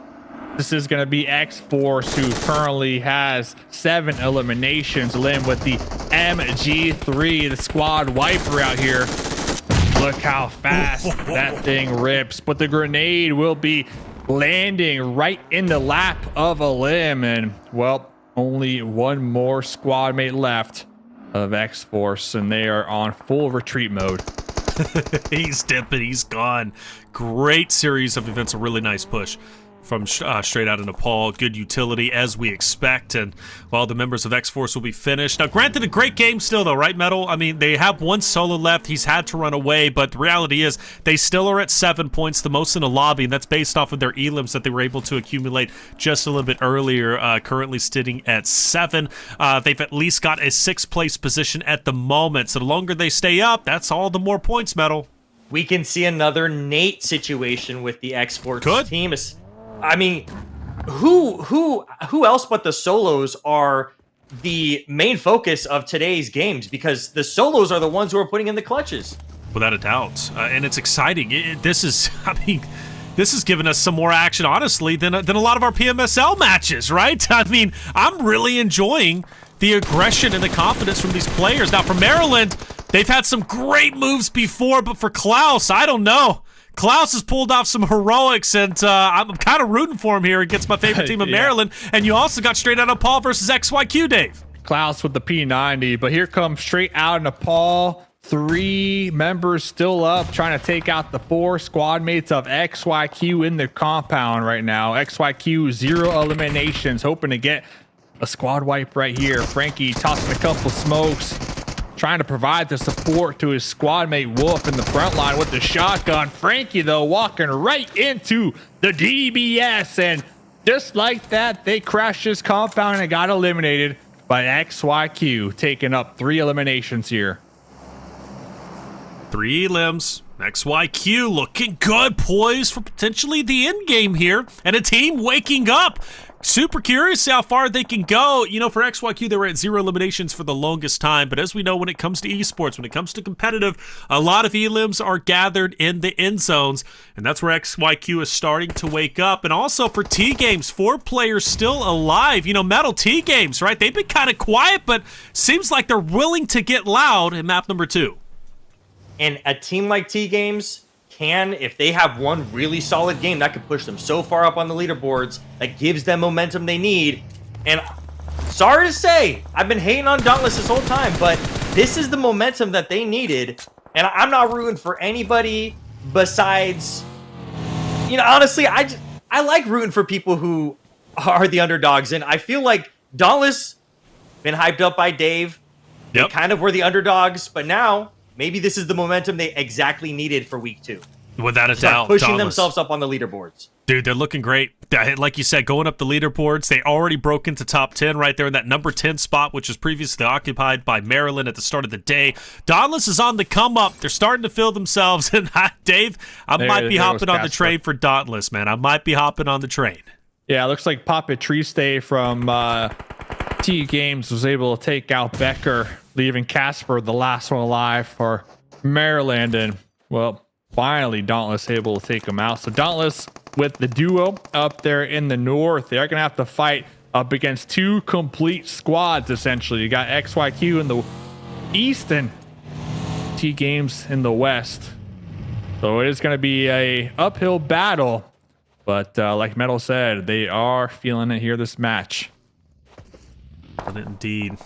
X-Force could still go pretty far, though, with Vic up. He ran away. He needed to. But with him being center zone, excited for him. I really am. And you know, Meadow said it best. It's about the solos. The solos are the ones, the shining stars today in the competition for the Titan series. And Vic is going to be no different. I think he can make an impact here and maybe even solidify a top 3 for his roster. Because after all, I think a couple of fights might be breaking out. You know, T-Games versus Dauntless, who's going to be just down below. Granted, Klaus got the shack, right? We know he loves his shacks. He's got the vehicles. So he's in a great spot as far as I'm concerned. But T-Game's on that high ground is going to be deadly, just like that nade. I mean, talk about threatening the needle metal. And then here comes the push on the side from T-Games. They know that they're down there. I don't think anybody knows where X-Force is. Look at that. X-Force is actually getting really close to the other team, XYQ. But again, if we could see these teams that don't have full squads make it anything beyond these 2 teams that have full squads, that's a victory for them. Huge. Absolutely. All right. That was the longest grenade toss I've ever seen, too. And, it's like a mortar. Thinking the same thing, but it looks like this is literally going to be the death shack because now you got T-Games and also XYQ Trick going to be looking right on top of this shack, essentially. Downrange. There goes the Molotov. Dauntless just trying to toss out some smokes to really eliminate any type of sight line so that way they can survive a little longer. But T-Games, they definitely want to get these elimination points in the shack before looking ahead in the play zone. And XYQ, they're happy with this. They're just going to be gathering the information, maybe third-partying this, but essentially they're big chilling on that east side while T-Games does the heavy lifting over here up against Dauntless. Yeah, and you know, the only difference here for Dauntless getting out of this spot is, they have the shack, they got the vehicles, but they don't have the zone anymore, right? So they have to go forward. They have to get out of Papa Blue, and that means going straight into T-Games, who already have the high ground or are holding them down. You know, for T-Games, or excuse me, for Dauntless, they're praying somebody third parties T-Games long enough for them to break free and get up onto the hill so they can maybe challenge you to up close and personal where they feel comfortable. But it's such an impossible situation. You know, there's no way Dauntless is able to make it out of this situation. Klaus is down. Rose, last alive now. XYQ on that off angle too. Now, this is the third party that could happen. So, for Rose, maybe he could break free. TG is now gone, or it should be one's down. I don't know. Dave, is this the chance Rose's been waiting for?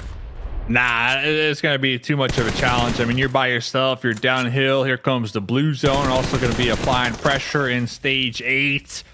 Not a lot of meds to work with, so I might even just deny the point right now. Yep, there it goes. That's the play. I mean, they had a great game. Dauntless, shout out to you guys. Indeed. Star-studded play. So now you got the solo of X-Force going against the full squads of XYQ and T-Games. Metal, you see all 3 rosters. You see Vic hiding out in the car. Who's taking game number 2? This is, you know, if X-Force can perfectly time this, I'm rooting for the underdog here. He's trying his hardest to survive. But making it into the top 3, good for him for that, because that is already difficult with 2 full squads. In between him, he literally sat there that whole time in between all this fighting. And, you know, sometimes in a game like this, it's so hard to be patient. It's pretty scary, but he did it. And now patience has paid out for him. He's got the high ground on everybody. There's the smoke grenade launcher. That zone is going to collapse in, though, isn't it? So he's going to have to push in, which is straight into XYQT. No matter which way you cut it, it's not going to be a comfortable situation for Vict, and he might even go the Rose route from Dauntless, right, and deny the elimination. But who knows? He might choose to die on his feet, Dave. Going to be hitting that last second heal. Going to be popping up. Papa Triste right there. Did get some nice shots on a Papa Triste. And that's going to open this up for XYQ. Papa Triste was going for that heal. XYQ full on sending it with their vehicles. Taking full zone dominance right now for the center position. And honestly, that play from the solo was the spoiler for TG. But it's not over yet, fellas. It's not over yet, but it was a big play. Well, here's Sour. Never doubt a solo. Never doubt a solo, and never doubt Sour. Full sending with the buggy. His last stand here to try and get anything going, and XYQ will hold their ground, take a victory, and a much-needed one. I looked through my notes, and yeah, this is XYQ's first winner chicken dinner. Welcome to the winner's circle, and a great opportunity for them to jump up the standings. 7 eliminations. XYQ, Dave, coming out of nowhere with a big win. Yeah, another bottom team here today, winning a pretty solid game. 7 eliminations plus the winner chicken dinner points. Valak with 4 of those eliminations. So shout out to XYQ. And honestly, that win comes down to them just recognizing timing, right? They heard the shots from the solo from X-Force. We didn't see any knocks, but they assumed that that solo put in a lot of damage, which he did do. And immediately, no hesitation, They just pushed with their vehicles, right? And that was the game-winning play.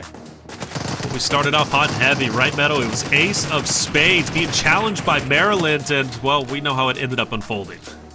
Yeah, a lot of these teams that are taking on these early fights seem to be teams that are trying to push their way up on the leaderboards, and it can be extremely dangerous for them, especially in a situation like Ace of Spades or X Factor, where they're losing so many teammates so early on, or getting wiped so early on, they don't even have a chance to get more elims or anything like that.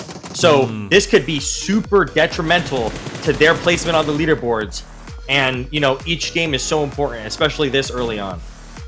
We're getting closer to that Shack play, which I know is going to be coming up. Kindness, if he doesn't blow his cover, does it get him a better shot at winning this fight, Dave? I think surviving, sure, maybe even catching him a little more off guard. I didn't really see the value in that grenade right there. Kindness still clutched it out with some nice shots, but yeah, could have played a little more passive for sure, without a doubt. But this is the play of the tournament so far. Yes, they kept running past the open doorway where bullets were whizzing out of, sure, but Klaus was doing a great job at timing those shots as well, right? Yeah, without a doubt. Utility, everything. I mean, even in this spot, you can't count them out, right? They've got an uphill battle, but they fought it out to the very end. Rose denies the elimination, and well, obviously XYQ were able to clean up that buggy play. Sometimes you just got to dodge a vehicle at the very end of the game, and XYQ was able to do so. Another explosive game, loving today. High energy, high octane, enjoying every moment of it. XYQ enjoying the winner chicken dinner with 17 total points. That's going to be a great boon for them to be able to jump up the leaderboards. TGames as well, you know, a team that has yet to get a winner chicken dinner. However, they do get very close with that second place, and well, for X-Force and Dauntless, they've got to be happy with their performance. But Metal, let's talk about some realities here, right? Super Lazy Reflex, a team that has some great members on their teams. Unfortunately, not getting anything going today. They usually get a winner chicken dinner at some point, but today they're far from it. Yeah, and it's not only Super Lazy Reflex. We're seeing 0-2, iNCO Gaming, INFERNO Esports, Farvoice Gaming. We're seeing a lot of teams that should be on the other side of this rankings on the bottom half. And this could be super detrimental to these teams, especially 0-2. If they keep getting eliminated early on and only getting a few points, there'll be teams that'll be able to gain that first place slot from them. Yeah, but they do have a great game one, and that's the best thing about 0-2 in the moment. But they are showing a little bit of inconsistencies, which, Dave, that's where things start to get a little bit scary and an interesting conversation. You go into the finals, right? You don't have many chances to mess up, right? And be inconsistent for 0-2. I'm not ringing the alarm bells yet, but there are teams that are definitely hot on their heels. Yeah, so you got the candle. So I mean, that's all the lights we need from you today, hopefully. Okay. But yeah, I mean, we're looking at 0-2, game 1, 7 eliminations, game 2, 5 eliminations. So as long as they're consistent with getting some points on the board and not the goose egg, they're going to be just fine. Remember, the goal is top 10. Yes, you could finish number 1 here in the qualifiers, but it honestly doesn't matter. Just top 10 is what gets you to that next round. And then in that next round, that's when it matters, right? That's where the money comes into play. So that's where you want to be number 1. Well, I hate to bring him up, and in Hyper, right? Number 1 during the qualifiers, but always the curse, right? Going into the finals, they would drop the ball. 0-2 still has a great lead, 23 points over that of iNCO Gaming, who's still willing to catch up. The score is still very close, though, 3rd down to 8th place. Not a lot of switching up here, but still some teams inconsistently on the top page, Metal. It makes sense, right? We see a lot from NRG at times. Maryland especially have stepped it up today, right? They're the biggest mover, I believe, going from just outside of top 10 or in 10th place up to 7th, and they could go even further. I mean, look at that gap from 7th to 3rd place. They could be top 3 by the end of these 2 games. Yeah, and it's crazy to see so many of the top teams for the total standings. They had such a bad game last game, and it was a lot of these teams: Farvoice, Ace of Spades, 0-2, iNCO Gaming. A lot of these teams were on the other half of the leaderboards, the bottom half. So, these are the games that these lower teams like Maryland, that's what they need to continue to rise their way up to the top 3. All right, well, let's go to page 2 and see who's in trouble. I digress. Super Lazy Reflex in 9th place. They had a great game number 1, a decent game number 1, I should say, and okay game number 2, but still want to see consistency there. They're a team that I want to see excel in the qualifiers because I want to see them do very well when it comes to the finals. And for Dauntless, they're holding on to 10th place, but again, even from 10th place up to 3rd, Dave, it's very, very close. Listen, that's 10th place. That was a 7-point game with only 50% of the team. All right. Imagine if they got 100% of the team. That's what I'm talking about. All right. I need to see this team start to just pick up the steam. And right now we saw a glimpse of hope, a glimpse of what Dauntless are about in that last game. So, they lost to their squad mates on that rotate. They got sandwiched. Unfortunate, but I guarantee you, if they had the whole squad up right there, that could have been an easy win for Dauntless. All right, that could have been a 30-point game, 30 elimination game from Dauntless. I don't know, man. I believe in Klaus, and Dauntless is looking scared today. In fact, I lit the candle for them. Okay, the candle is for Dauntless. I'm on the Dauntless train. Hey, we're going to take a quick break, but when we come back, we'll be hopping into map number 3. We're going to Sanhok, and that means we're going to be seeing some epic battles. You do not want to miss out. We'll be right back.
Welcome back, everyone, to the Titan Series Season 6 Premier Division Week 2. We're hopping into map number 3 on good old Sanhok. And, well, a lot to watch out for. More specifically, that Ruins fight, which always takes place and really never disappoints, okay? And it's not going to disappoint this time around. I'm excited for it, and we're going to get right into it. I'm Taylor Reflections Noble, of course, joined by Mustache Dave and Metalcore. We've had an exciting day so far. I hope you're enjoying it. I see you getting loud out there for your rosters. SL, Farvoice, right? Bella out there, shout out to you getting pumped up for Klaus. How could you not? After a wonderful three-piece from the Death Shack, he could have picked up the fourth if his teammate wasn't so stingy and greedy and decided to pick it up. But it's a team effort. He's probably okay with that. But here we are going into Sanhok. What's a roster you want to see step it up, Dave? Because this is map 3. They don't have that much time left today. Leader of Dauntless, right? I want to see what they can accomplish here if they got the entire squad alive. We saw the play of the tournament last game from Klaus, so you already know they're going to be feeling pumped up, fired up, or whatnot. But Metal, I mean, same question, Metal. What team are you looking at here this game? I want to see Farvoice Gaming and Nate make another really good run for first place. I feel like they're really high up there on the leaderboards, and if they have one really solid match, that could be a make it or break it for them to the top 3.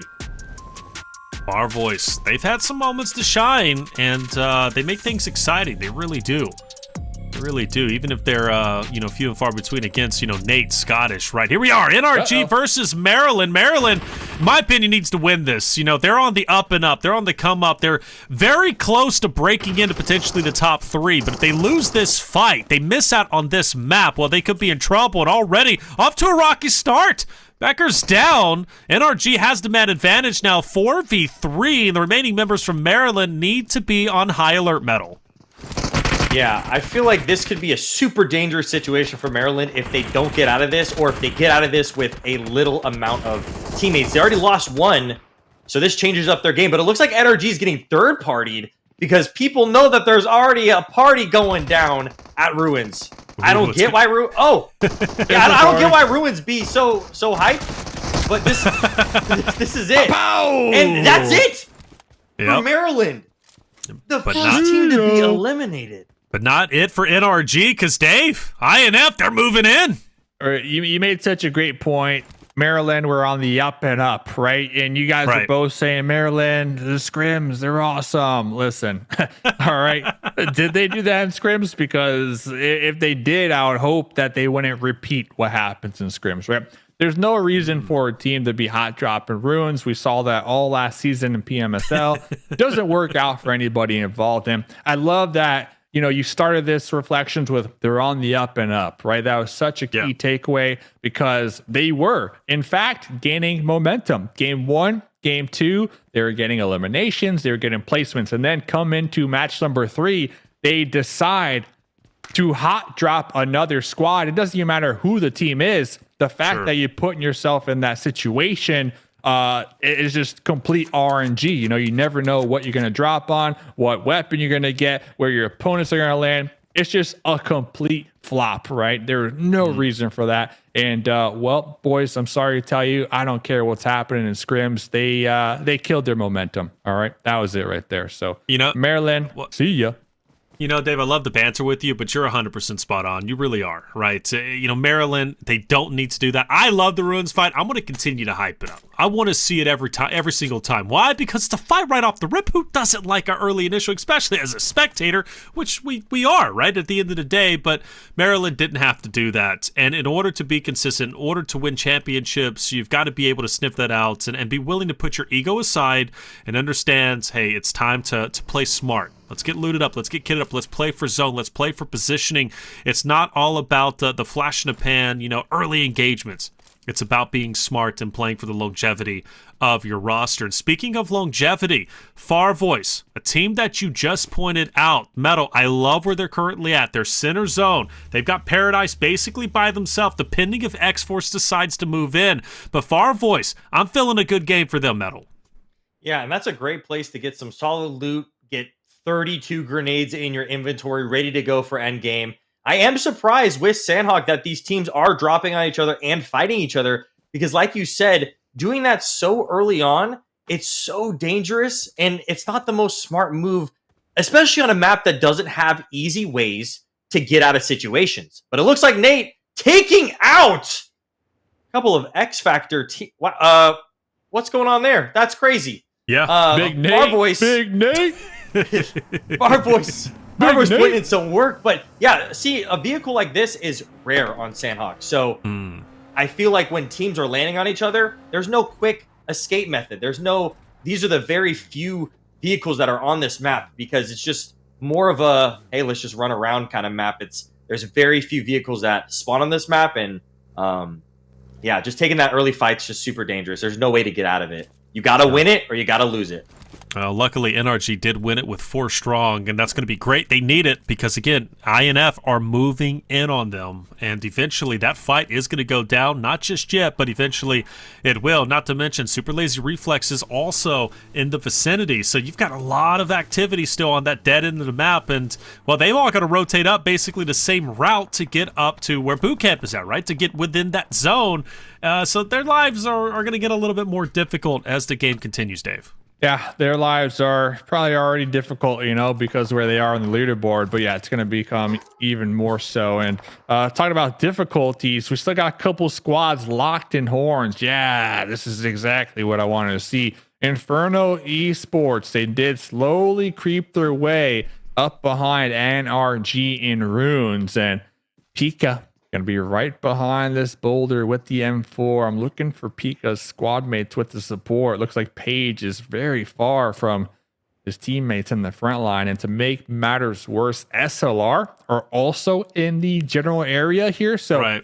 Pika kind of on a solo mission almost. Yeah, his squad mates are near, but if Pika was to take this engagement, I guarantee you Pika would be instantly turned on and flushed. So if I'm Pika, if I'm Inferno Esports, I'm going to be looking to evacuate the area, not essentially take this fight, but evacuate. The only reason I believe they're still, this is it. The only reason I believe they're spending so much time out here is because Chills is in the pathway, right? Into the zone for NRG. So I think they're trying to stay back to try to support Chills when that engagement does happen, which I like, but your communication's really going to have to be on point for Inferno. Golden Eagle Shining Legacy. Potential skirmish taking place here. Golden Eagles need this win. We say that about a lot of rosters. Remember, you go back to map number 1, Golden Eagles got into that skirmish on the bridge. They ended up losing their lives very, very quickly. So a big game is needed for them. And quite honestly, I think they're a team that just needs to step it up. In general, they get 14th place. Map number 1 with 0 eliminations. You go to map number 2. They get 4 eliminations. They better their placing. However, they only get 12th place, right? Golden Eagles needs a better performance. They're a team that is a staple when it comes to Titan Series. We know their namesake, but they haven't had the performance that we have seen from them in the past previous Titan Series competitions. But meanwhile, it looks as if the coast is going to be clear. They can kind of take a little bit of a break here. They need it. They lost a player. Shining Legacy might not want to press the issue too far, depending on how this goes down, Metal. Yeah, and with teams like this, sometimes the synergy is off for the season, sometimes it's a bad season, but it never means that they're a bad team. These teams are already absolutely beasts when it comes to the game because they're already in the Titan Series. So I don't expect nothing less from any of these teams. I want to see each one of these teams have their shining moments, and we are slowly, in week 2, starting to see these teams have each of their own shining moments, and I love that. I absolutely love that. Dave hyping up Dauntless all last week. Didn't see a speck of them, not even them riding a horse. And now look at them. Look at them putting in that work. So I want to see more and more of teams that we haven't seen. Well, we've seen a lot of X-Force. We'll continue to see more of X-Force in the meantime. And players dropped. Aleem, unfortunately, down and out and gone. And Vic has to try and fight himself. I mean, look, X-Force been in this spot. In fact, Vic was just in this very spot in the last map against XYQ of all teams, Dave. Yeah, Liam, one of the key players as well for the squad. So hopefully they can get the pickup. And, well, it just looks like a complete cluster over here, honestly. We got Ace of Spades, we got XYQ, we got TGames, and even X Factor just a little bit to the north. So we essentially got 5 different teams all stacked on top of each other right here in this particular focal point, and everybody just trying to take each other out here. Yes, XYQ Wing popping out, jumping up with the DBS midair, not able to get a shot off. That was a risky push, but he went for it. Ace of Spades now, the team that we've had our eyes on quite a bit throughout the day, starting from map number 1 into map 2, and now obviously here in map 3, X-Force Bay just trying anything and everything to stay alive. He's got to be a snake in the grass. He'll turn into a snake in the grass, right? Meanwhile, Ace of Spades are going to try and sniff him out if they possibly can. Still a healthy roster, though. With all 4 players up, they can absolutely take the fight to anyone that they choose to take it to. And X-Force as well, being a 4-stack team. There's a lot of congestion in this area. Just to give an update, though, to Farvoice, they still have Paradise by themselves. Nobody has challenged them. Nobody has moved in or encroached on their positioning. They're still within the zone. I still feel Farvoice is about to have a great game, but things are going to be quiet for them. Meanwhile, for some other rosters like Ace of Spades, it's going to continue to heat up. And for X-Force, when do they decide to attack Metal? We might be seeing another one of those shotgun clutches from X-Force here. Bebe almost making it happen. The rest of his team coming up to help him. Don't know if this is going to be a win for Ace or X-Force right now. Everybody's got their shotguns out. Everybody's got their nades ready. Boom! And Dave voice pack coming into play, by the way. yes, yeah, we need that. We need that Dave voice pack. That's We definitely good. do. Got PB. Next on the list is Dave, all right? Free Send point. the email. Send the email. Send the And- contract. My You goodness. know my other tagline? That's a nice bush. Or top 10 bush. Top 10 bush. It's free point right there. Crawl in the bush for some added context. Yeah. All right. Added context. yeah. line. Hey, that's Ace of Spades. Ace of Spades. Here we are. It's Oz. Ooh, let's see if he can get it. That's going to be one nice shot. The second around the tree. He's feeling himself. He is. He definitely is. And he gets another great shot. Ace of Spades will stay alive by the skin of their teeth. And, Ace of Spades. GG. 6 Using that push to eliminations. their advantage, as you can see there. GG. GG. Another line in the voice pack. GG. Another line in the voice pack. GG, Ace of Spades. Good stuff. Let's go. Let's go. Let's I need see how like, far they can go. you know how they have a no, like no, you know, it should be like no, not my mustache. We're talking Not my scrims. mustache. Yeah, that's a good one right there, Dave. Then we got metal horse on horse. But Yeah, it's- NRG, they're out there in the blue zone still. Big chilling, playing this one nice and slow. Ace of Spades, they've been in the mix for a hot minute now. 6 eliminations so far. Here comes NRG on the bikes. Finally going to be looking to show up here in the mid half of this game on the Vespa. Still going for the heels. And oh, they're playing this one nice and slow. Still 14 teams alive. So this has been probably the slowest game. Yep. Surprisingly enough, it is Sanhok, right? The smallest map, but definitely the slowest game this evening when it comes to being in stage 3 with still 14 squads alive here. So it is going to be sweaty. It's going to be a bloodbath when this next circle does close. Yes, it is. It's going to be a bloodbath indeed. Bloodbath indeed. SLR, team that, again, needs to wake up a little bit. They've managed to break into the top 10. They look to go even further. And with their positioning, I think they can do just fine. Straight out of Nepal, though, a deadly roster. I've been becoming a big fan of them. And even now, right, going against Shining Legacy, continually picking them off. It seems like Straight out of Nepal tends to be in the right spot at the right time. For Frankie, unfortunately, he falls. But I still got faith in him. I do. And especially against him going against SLR. I think these are 2 Titan teams. And anything can happen. And for Kindness, he's a deadly player. He seems to be the tip of the spear.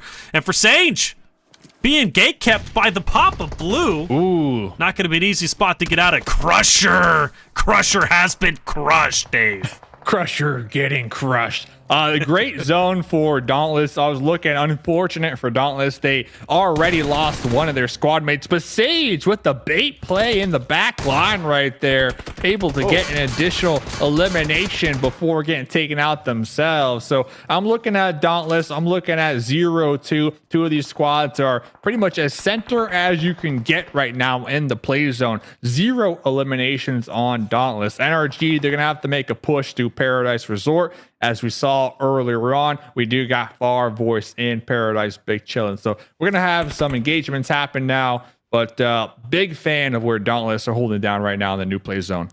Big fan indeed, and a big fan. Look at Ace of Spades, 6 total points, 6 eliminations so far off the back of those early fights. And look at Oz, right? He's the one who's been holding it down. 5 elims for him. Metal, this guy's on a tear.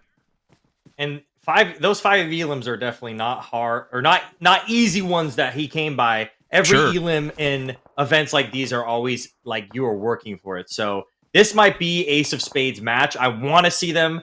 But at the same time, you could see there's other teams rotating into this new small circle, so it's going to be really hard for them, especially with all these 3rd and 4th parties, how close all these teams are together. It's going to be super hard for Ace of Spades to come out of this, or not. Yeah. Blinky,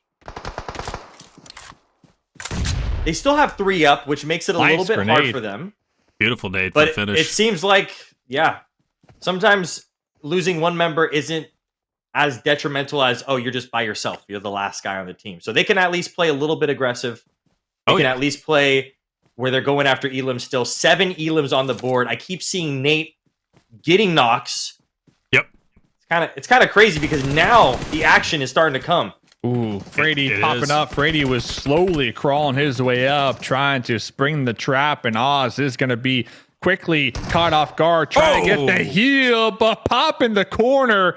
Brady just catching a slug to the dome right there. And I was going to say, Golden Eagles, they have been a squad. They've been a staple in the Titan series here, Reflections, if you can recall. I mean, this squad has been showing up almost every single Titan series, but we haven't really seen much from this team in particular this go around. Yes, this is only day 4. Yes, there's still more time, but the Golden Eagles, you want to hear the caca, we got to start to see some eliminations. We got to start to see some plays happen here, fellas. All right, well, there's Nate just up ahead alongside that of Farvoice and his roster. INFERNO Esports, a very aggressive team. And Farvoice could take advantage of that by kind of, reeling them in and putting them into the blender, which seems to be the case. They're playing very well as a team. Those choke points are being held down. INFERNO Esports struggling to find an angle. And Farvoice gets a little bit aggressive. Focus, I don't know. I mean, Aukis, I don't know where he's going. INFERNO Esports, though, they get a tit-for-tat trade, but it's not enough. They will fall. Farvoice will at least, I think, lose 1 or 2 players. They'll lose 1 player, excuse me, but they're at 7 elims, so they managed to get 3 more up. That's great for them. They get a team wipe. Paradise, very, very beneficial for them, but now they've got to move out Metal. This is the first time Farvoice has had to leave Paradise since the beginning of Sanhok. I think what they didn't have to lose their teammate right there. He kind of pushed way too aggressive, and he lost his life because of that. Now we're seeing a fight between X Factor. Shotguns out and everything. X Factor's actually pinned between 2 teams right now, so now the zone is getting so short that this is just CQB action between all these teams. Look at how many teams are at the edge of zone right now. Yeah, down look how many players are here. Yeah, Kaiser, last one alive right now, back against the wall, trying to toss out some grenades. We got TGames out here on the west side and SLR on the east side. So 2 separate squads trying to flush out this compound. X Factor down to just a solo. Fortunate for them, though, fellas, he is going to be in the play zone, so he might be able to rat it out just a little longer. And I want to point out, Farvoice was eliminated by 0-2. They left Paradise. 0-2 mowed them down and punished them as they were trying to get into zone. Farvoice finished off in 9th place with 7 elims. Ace of Spades also down and out. Granted, 10 eliminations, a massive game for them. And as we hop on board with X Factor, they're now gone themselves. Teams are dropping like flies as the zone starts to condense in. There's not a lot of hard cover, and if there is hard cover, you see fights like this, right? TGames versus SLR. Super Lazy Reflex, they have left the hill, they've left the forest, and they are now into the buildings. But how is their CQC game? Is it enough to take down TQ? Well, at the moment, it seems like it is. And SLR, they're now on the hunt. They're getting aggressive. Dave, they're pushing in. Yeah, SLR definitely have the most experience when it comes to shotgun play. Nice. Big right there. With the support from his squad mate Kindness, just clutching it out.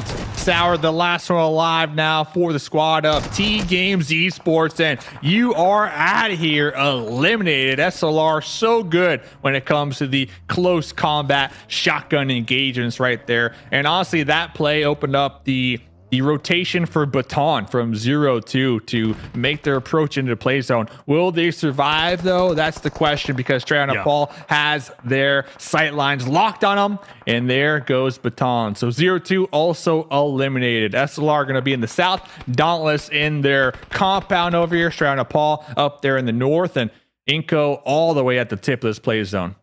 Man, the rotations have been brutal. Absolutely brutal. You see plays like SLR just a little bit earlier winning a great engagement, then they push through, and now they've got straight out of Nepal gatekeeping them. Now, the good news is, though, still alive with 2 players, 8 eliminations, a big game, a much needed big game to jump up that leaderboard for SLR. How far can they go? Well, it's up to them. Right now, the healthiest team's iNCO Gaming with 4 players straight out of Nepal sitting at 3, and Dauntless at 3-2. Dauntless could have back-to-back massive games and a top 3 performance for the first time today, which would be huge, especially right for Dave, who's been supporting them since the very beginning. They're in the center zone. Everybody else has to break into them. For SLR, Metal, I'm looking at them. I don't see how they could break into the next zone. If another team takes the fight away from SLR, they could break into zone. I feel like this could be anyone's game, but it definitely is looking on the side of Dauntless, especially with how good their center of zone is. Yeah. And they're already, there they go. They're picking off SLR. Yeah. SLR still not out of it. We've seen solos clutch it today. Today might be the solo clutch day. It's Kindness. It could. Yeah. If Kindness can, well, here comes zone. Yeah, here comes zone. I think he's going to go ahead and finish himself off, deny the elimination. Actually, the med pack will pop, though. But he can't go anywhere. He's not going to get that. So straight out of Nepal, iNCO, Dauntless, the remaining 3 who's going to be fighting it out. And already they're getting mixy. iNCO onto straight out of Nepal. And members are starting to fall on both ends. Dauntless also getting them. And I think Dauntless are set up for a nice win here, Dave. Yeah, I was really looking for iNCO on their high ground to take advantage and keep Dauntless at bay, but it does look like iNCO trying to take the fight here with straight out of Nepal. 7 going to be crawling up, then grenade range, tossing some Molotovs, trying to get that spread with the molly to get another knock. And Dauntless still going to be in their compounds down here, using the high ground to their advantage, trying to clear out straight out of Nepal. But now here comes the push, the wraparound from Dauntless. That will be the game-winning play as iNCO, they are just tunnel vision right now straight out of Nepal. 7 was a snake in the grass a little bit earlier. Now he's on his feet, and he's looking to get the finishes.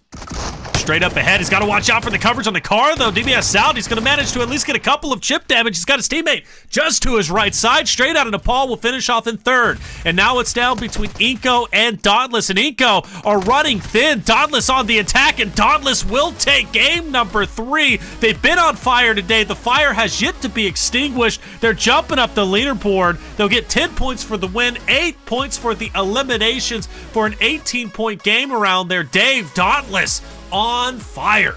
Yes, sir. Now you guys are believing me. About time. Like, this guy knows what he's talking about. But honestly, I feel like iNCO, they could have been the winner chicken dinner winners of this game, but instead they decided to push out east onto straight out of Nepal. If they were to prioritize on the compound with Dauntless, tossing some Molotovs, tossing some grenades, pre-fire those windows, I could see Dauntless being eliminated there, right? iNCO taking the win, especially because iNCO, they were the only team with all 4 alive, so they had the numbers advantage right there at the end with the high ground. But shout out to iNCO. I mean, making that push, wrapping around, taking out straight out of Nepal, and really just opening up this match for a free win for Dauntless, who have been big chilling for a hot minute in that compound, playing for that late game. Well, Ace of Spades on your screen. Going back to Oz, Metal, he had such a standout game. He was incredible. Ace of Spades picks up 10. Oz picks up 6 for himself. Honestly, if a lot of these teams did not get the best placement, but they are getting a lot of elim points like Ace of Spades. I think that could have been a really, really solid game for them or Farvoice Gaming. They had really good momentum throughout this entire match, but they just weren't able to make it to the end zone. And Dauntless played the patience game, get those 10 points on the leaderboards for them, plus the 8 elims. Solid game for them. I'm loving seeing so many teams we did not see put out work last week, put in work this week. Clearly their synergy and everything is kind of getting together. They're getting used to the teams that they're playing against. And it's really great to see stuff like that. All right, Dauntless up at 18. Good game for them, man. Incredible game, truly. With the score being as close as it already is, that could jump them up the leaderboard quite a bit. And the same thing goes for iNCO, who's been trying to catch up to 0-2. Granted, they won't catch them here, but they're still making headway up to catching up to first place. Again, top 10 is the goal, but it makes you even stronger with the bonus points going in to the finals. More on the bonus points going into next week. But SLR gets a much-needed big game, Dave. They get 12 total points for themselves. They just got gate-kept. They got put into a tough spot, right? They couldn't break in, but fourth place, they'll take that to the bank. Yeah, SLR, I mean, when we're looking at teams in this lobby as a whole, SLR are definitely one of the stronger teams when it comes to just like straight up team fights, 4v4, 4v3, 3v3, like straight up close quarter combat team fights. There's no third party, there's no fourth party, it's just gun skill. SLR, they're definitely one of the heavy contenders when it comes to that. So I am happy to see them get these 8 eliminations. Dauntless getting 8 eliminations. And remember, Dauntless, top 10. That's all we need. Top 10. Make it to the next round. Number 1, baby. Then we could take that money and buy 3 horses, Three. Because they average about 3,000 a pop. All right, depending on breed and pedigree. Well, Titan Series fact. Titan Series, hey, you learn a lot more than just PUBG Mobile stats. You get it all from the casual perspective, mixed in with esports and metal. Now you're getting your horse knowledge in, and you got your free voice packs. Hey, shout out to Dave. He's bringing it to action today. Farvoice, Dauntless are tied in 4th and 5th, but Ace of Spades back there with just 1 point, right? 97. SLR hot on the hills. That's going to be the narrative all the way through. But the question is, Dauntless going into the final game, top 3, absolutely possible. But here we are. Now things start to get scary, right, Meadow? Because we're heading into the final game, and if it's anything like last week, X Factor is about to go off. Yeah, I feel like X Factor and Maryland are in the perfect situation for themselves to push them up on the leaderboards with how close they are and how close the standings are. First place, it's pretty far away, but the standings between, I would say, 3rd and 9th, they're just so close. So it could be anybody's game. But the fact that Maryland really messed up their match at the very beginning there, it kind of screwed their momentum. And as you can see, they moved nowhere. They did nothing. But if they did have a good game, they could have moved really far up on the leaderboards with how close these points differences are between all these other teams. Well, the good news is they're still close, right? There's still a chance with one more game to go. We hop back into Erangel, and if we're talking about Maryland, if they pick up where they left off on Erangel, that means a winner chicken dinner with 4 eliminations. Maybe they get more. So they're looking pretty good going into the final game of the day. Speaking of which, first and foremost, make sure you follow us on socials if you haven't already. Make sure you hit that subscribe button. We still have one more game to go for week number 2 of the Titan Series Season 6 Premier Division. Who's going to take it? Get loud and proud for your team in chat. I want to see it. I want to see that support. Erangel coming your way after the break.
Welcome back, everyone, to the Titan Series 6, Season 6, Premier Division, Week 2. I'm Taylor Reflections Double, joined by Mustache Dave and Metalcore. We're going into our final game of the day, hopping back into Erangel. Metal, again, X Factor. I'm looking at them. I want to see another 21 elimination game to finish off the day. They're at 80-something now. That'll put them up to, honestly, close to second place. But there's a lot of rosters other than just X Factor, right? I mean, we're looking at, I think, at least 6 or 7 teams that could do the same thing X Factor did last week and place top 2. Well, we keep on doubting the top placements like 0-2, where they are pretty far ahead, but we keep saying, oh, these other teams are going to be pushing. If 0-2 has a good game, those teams aren't going to be pushing anywhere. But if 0-2 continues to not have consistent good games, yeah, those teams like X Factor, who is so far behind them on the leaderboards, can quickly push up with just one good match. Quickly indeed. And I'm really hoping we get an Erangel like we did in Map 1, Dave, because that Erangel was incredible. It set the precedence for what the entire day really has brought. I don't think there's been a bad map so far. Surprisingly, that Sanhok was the slowest game, right? Being the smallest map, you would never guess. But yeah, Erangel, straight out the oven. It was hot, it was spicy, and there was nonstop action. So looking forward to seeing who will come out on top of our final map of the evening. By the way, I saw somebody say they want to call you two the Scrim Boys, Metalcore and Reflections. Is that cool? We'll call you the Scrim Boys because you guys love Scrims in Maryland. They want to call me. They want to call us the Scrim Boys. The Scrim Boys, yeah, not me. I'm the Dauntless guy. Who's calling for that? I've literally seen nothing. Scrim Boys. So yeah, did someone just private message you, bro? Like, what are you talking about? Maryland getting wiped out last game. Whoa! I don't think it's gonna happen again. But so they got one winner chicken dinner night, sure. But hey, I guess we'll see you guys in scrims. Keep doing you, right? Okay, Dave, why are you picking a fight with Maryland? Of all, yo, you coming in hot on Maryland. Shut Dave up, man. Right here, man. Map number 4. Mind you, Maryland's top 10. Okay? Maryland's top 10, baby. Those scrims are paying off. They're going to continue to get better. No, we're not Scrim Boys, Metal. I don't even know who's calling for that, and I think Dave made it up. Dave constantly makes stuff up. I mean, for the first week, he was making stuff up about Dauntless, and it took them to the second week. Oh, no. He was right this week. Last week, they were nowhere to be seen. So, but it's anyone's game at this point. It still is, especially with people who have the teams that are in the 80-point range. It is anybody's game. Those lower teams, they're going to have solid match after match after match where they're scoring. I mean, we haven't seen a 20-point game yet. Not once for this entire day of games. So, I hope we see a 20-point game in today's match, especially with Maryland. Look at that VSS action and Revolver. If he would have been putting in VSS Revolver, yeah, Maryland's my top team if they did that. They could still do it. Still do it, man. Maryland, keep the dream alive, baby. Keep the dream alive. Looking at the zone, going to be on the right side. We will not see a military end zone like we did at game number 1, which means those bridges are going to be relatively free. We shouldn't see too many engagements there. Maybe the right bridge. And if that's going to be the case, it'll be Dauntless potentially against Straight Outta Nepal, which that would be a big battle. Dauntless and Straight Outta Nepal have been on fire today. But for the most part, it's going to be on the right side, which benefits Shining Legacy, benefits other rosters such as 0-2, and that's a big one for 0-2 to maintain first place. They're in a great spot over on the right side. Lipovka, they can absolutely have a big pop-off game here. Dave, who else are you looking out for? I'm vibing, man. This music is the best $40 ever spent. That's my jam right there. The music in the Titan series has been on point. So shout out to the DJ DJing here tonight. But going back to your question, yeah, 0-2. They got Lipovka. They're going to be big chilling out here.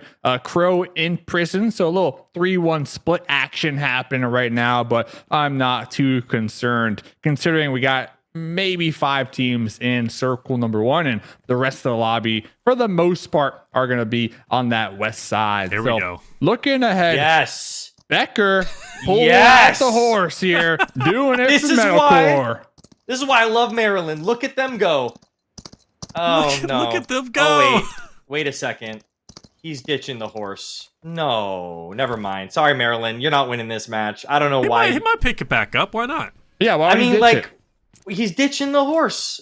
Nah. He wants a car. Or the Murado. Nah, not like this. Oh, Goodbye, well, it is a horse. bit cooler. I mean, come on. You see that top What? go up? I would take Yeah, I that mean, over the horse. what? I'll be honest. Come on. I'm sorry. That poor horse. Now it's without a home.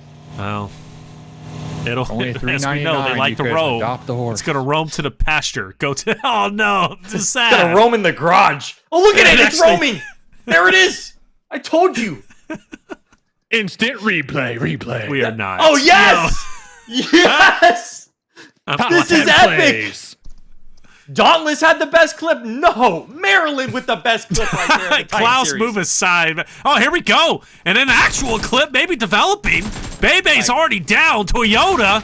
Kid Mixie. Making it happen. No Oh, Ford Focus What here. just happened man. there?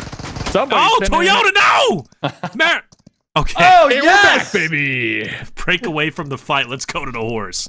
The horse is gonna third party right now. Get it, Elam himself. Tell you You what. think all they do is eat hay? No, bro. Look at this. Yo, it cleared that mountain like Usain Bolt. Come on. Elaine's what? moving in. Oh, Leans- okay. I didn't know what was going on here. There's a lot going on, Esports. baby. Esports. I thought we were just watching, horse cam. That's right. Well, Clearly that's a thing and we now. never got to play the replay package for you, by the way. I guess we're gonna have to save that for week 3. Cue it up. Cue it up Nah. right now. Right now. No, Do it don't ditch live. the horse. Look at them. Look at it go. It's just like, I guess I'll just eat some food. Yes, baby. You know what to do. That thing does zoom. It does. Yeah. It does. And it will still zoom if he wants to go on the back of it and shoot. It's the only Yeah. vehicle in the game where it will still run. It's like you have to do a couple things. You think you have to get it at full speed. You switch to the back seat. It just runs straight, but it keeps running. So it's one of the few vehicles that just keeps going. You know, if you're trying to get those crazy horse clutch moments. Yeah. I'm hyping up the horse so much. One of these days, even if I'm not here for the Titan series, one of these days we're going to see a horse clutch. Medical. And goodbye to the horse. Horse A, clutch. a Instant McLaren replay. branded saddle for the horse. Okay. That'd be You know, nice. just That'd be let's set it to the next level. The next level without question. All right. Well, X-Force is off to a good start. stuff. They got that third party in yet. They're looking good. I'm liking it. X-Force needs a relatively strong finish, and I absolutely believe they can do so. Meanwhile, that zone is starting to get a bit more congested, as you would expect here. Still, everybody relatively far away from fighting it out. So I think there's gonna be a lot of scouting, some slow moments. In which case, Meadow, I actually give you the floor because you're coming on as a content creator, but obviously your esports, you have a tremendous passion for esports, and I don't know, give you a chance to not only talk to our audience here, but your audience as well. Yeah, what's up, chat? This is kind of weird because I'm not normally in this situation where I'm casting over some gameplay. I've always told my viewers that I hated custom rooms because I wasn't able to play in them. But these are the ones that I definitely don't want to play in because you can see how insane these players are. I mean, they're lasering enemies out of vehicles. They're doing things that you don't see in my normal streams. But that's the reason why I kind of love being a part of these, and I jump on any opportunity to be a part of these. I think the last time I did some casting was for a female league with, I think it might have been Shredder or Red Eyes, but it's amazing to see how far mobile gaming and esports has come, and I want to continue to see that, both mobile gaming and esports. I've been to a couple LAN events myself, and I know the pressure that these players really have. Even in just a tournament like this, the pressure is immense. They are practicing consistently. This is, their second job or whatever. So I love seeing the effort that these teams put in, and I love seeing how big the esports scene for PUBG Mobile has gotten. And like I said last week, and huge props to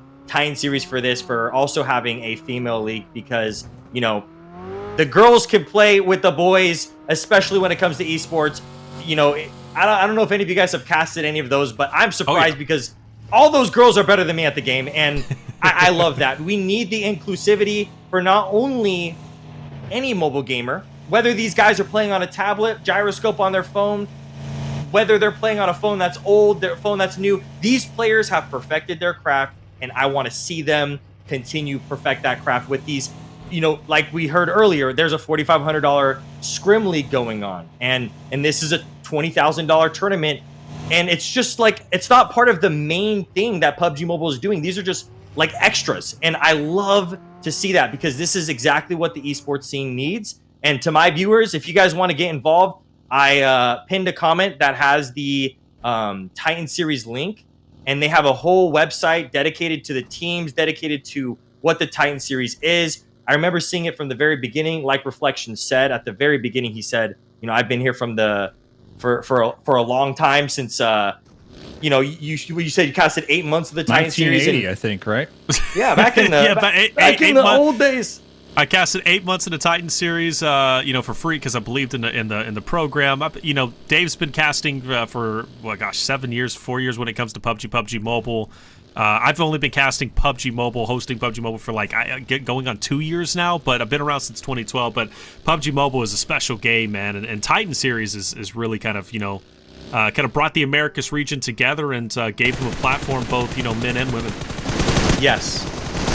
And seeing teams like 0-2 make a name for themselves, or seeing familiar faces that I've seen for a really long time. Like Dave said, we see teams and players that have been in this community for a really long time, not just in the Titan Series, but even before that. Whether they've changed teams over and over again, that's just the way of the game. But it's great to see this. I love seeing stuff like this. It just makes me happy. It makes my, I can never do stuff like this. I'm not as good as these guys, and it makes my little gamer heart happy to see and learn from the best of the best. So to my viewers and to everybody watching, big respect to not only, these esports players, but everybody behind the scenes, the production team, the casters. Everybody's putting in so much work, because we absolutely love this. And I'm so proud, to see stuff like this after 7 years of this game being out. So yeah. Anyways, let's get back to the game. I just wanted to give my love. Big respect. Shout out to Metalcore out there. And of course,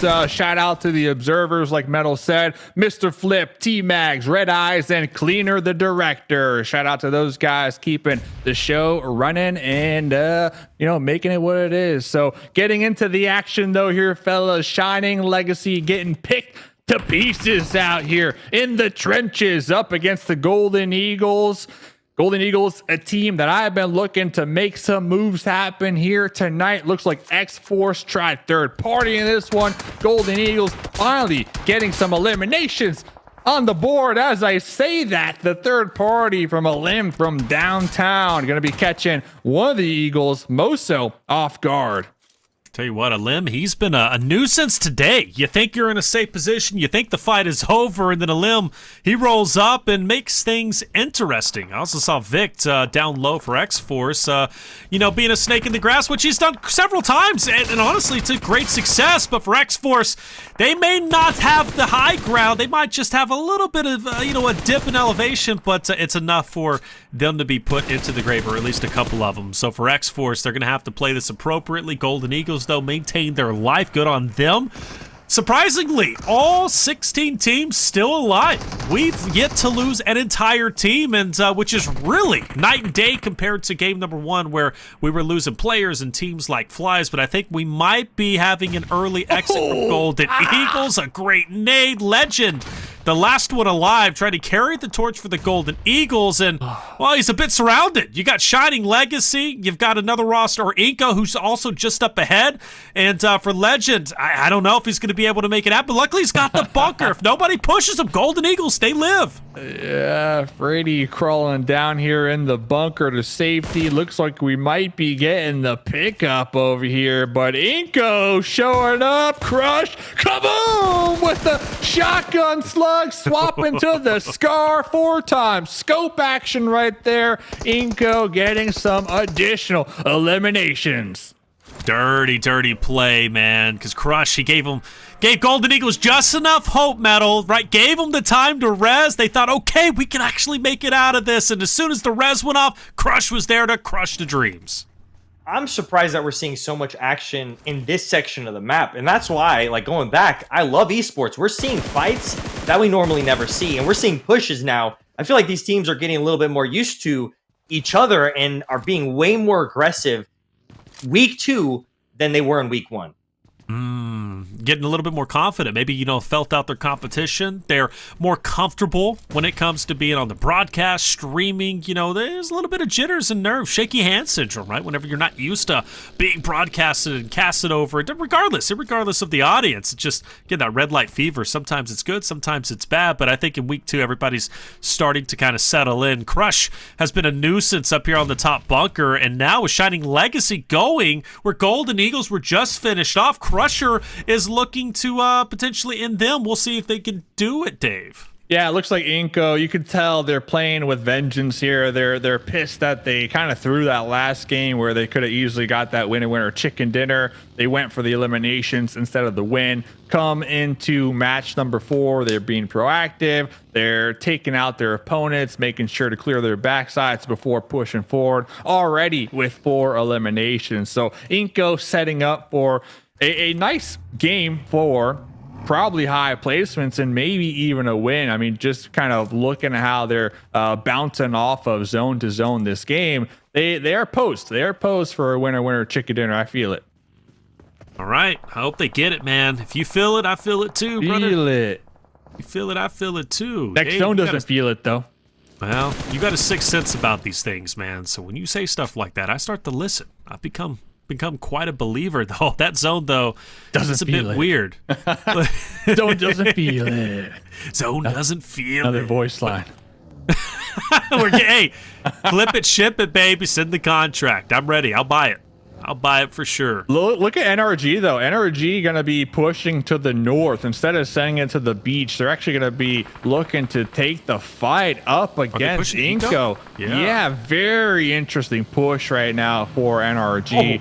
Oh, a lot of road rage happening out here as well. Everybody just fighting for position in the new circle.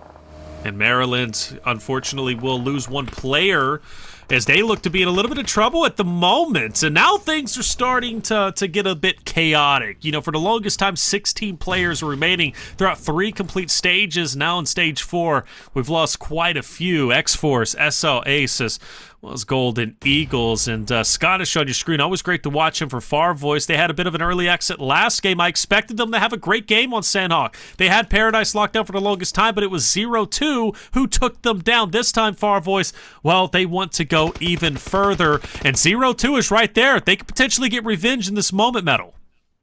Yeah, if 0-2 gets eliminated early again with very little points, this could be really, really bad for them. They have a huge lead, but they keep on having bad games, and that huge lead could be taken away from them very quickly.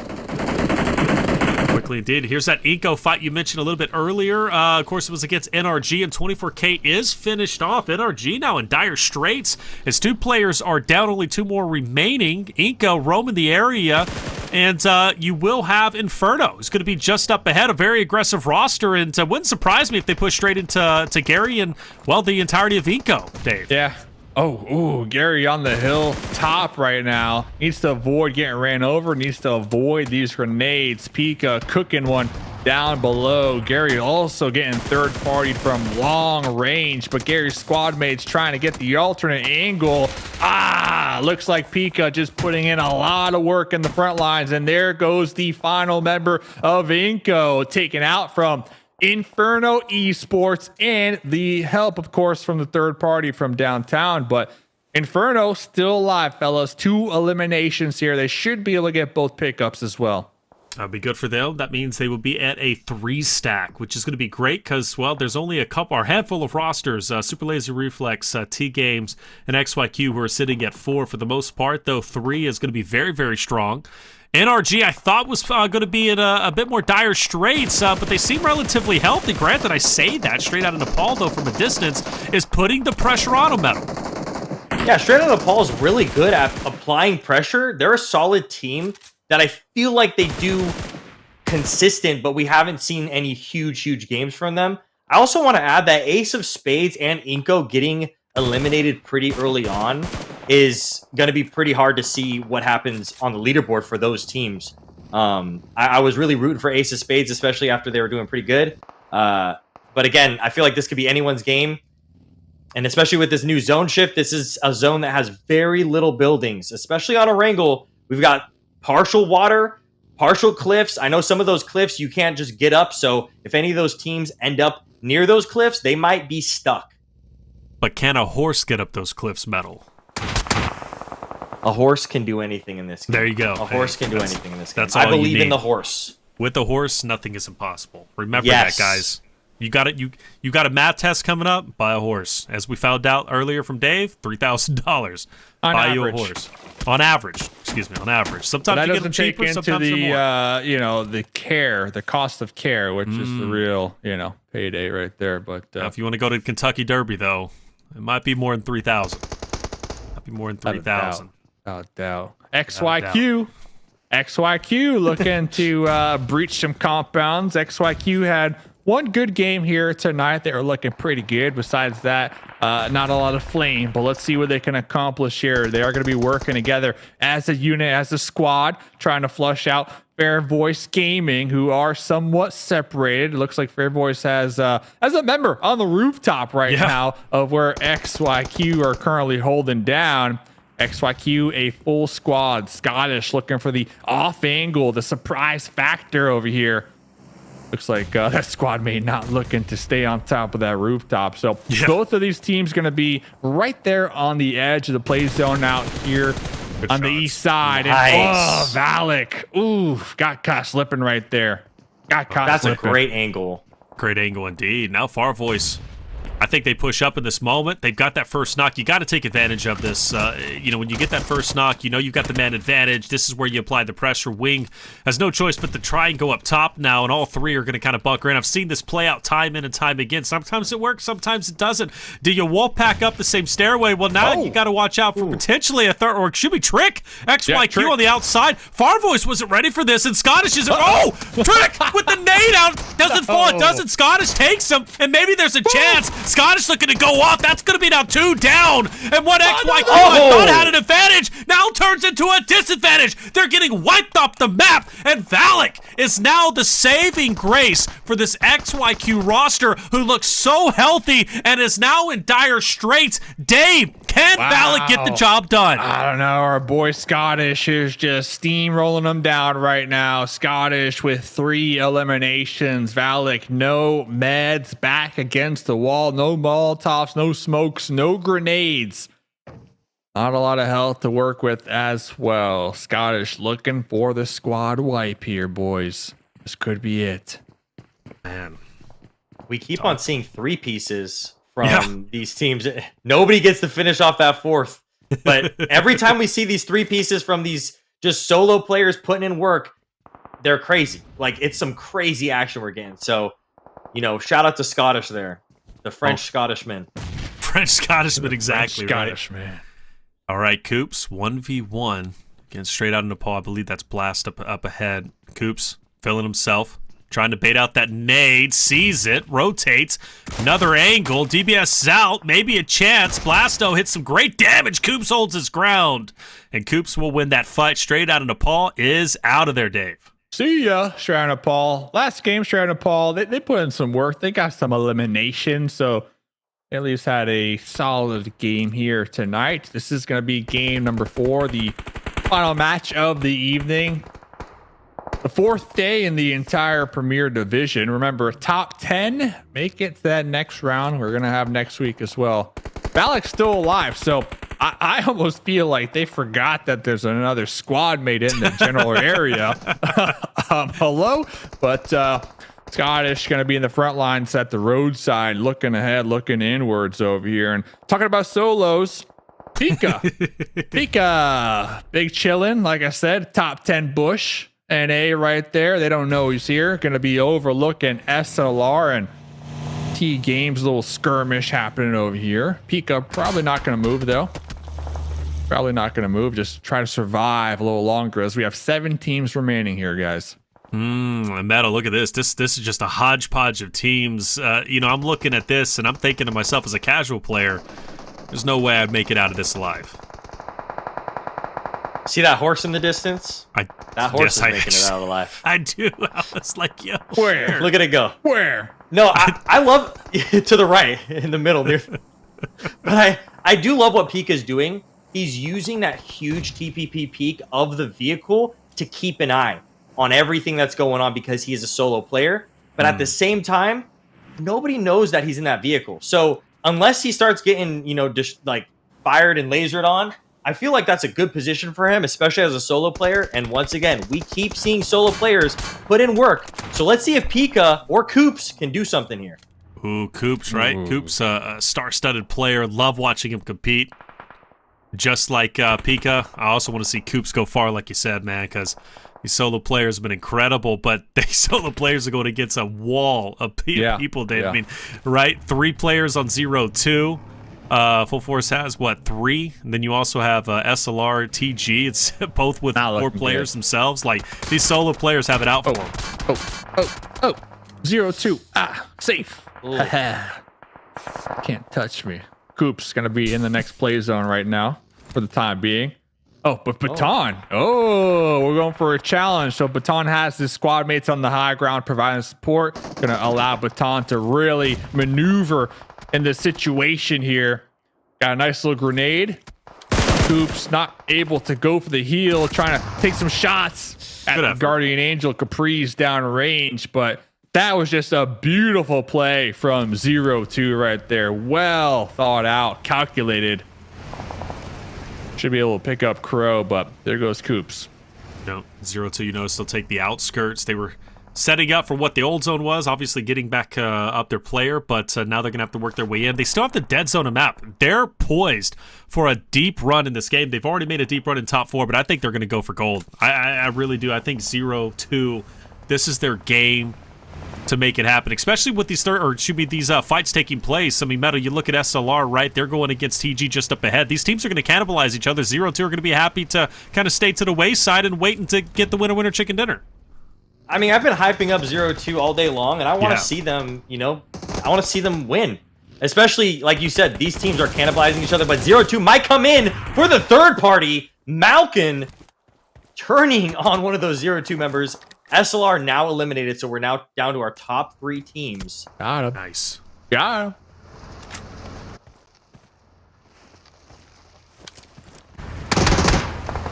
Zero two, kind of crumbling right now, fellas. I'm not gonna lie. Don't call it too early. Stating the obvious, right?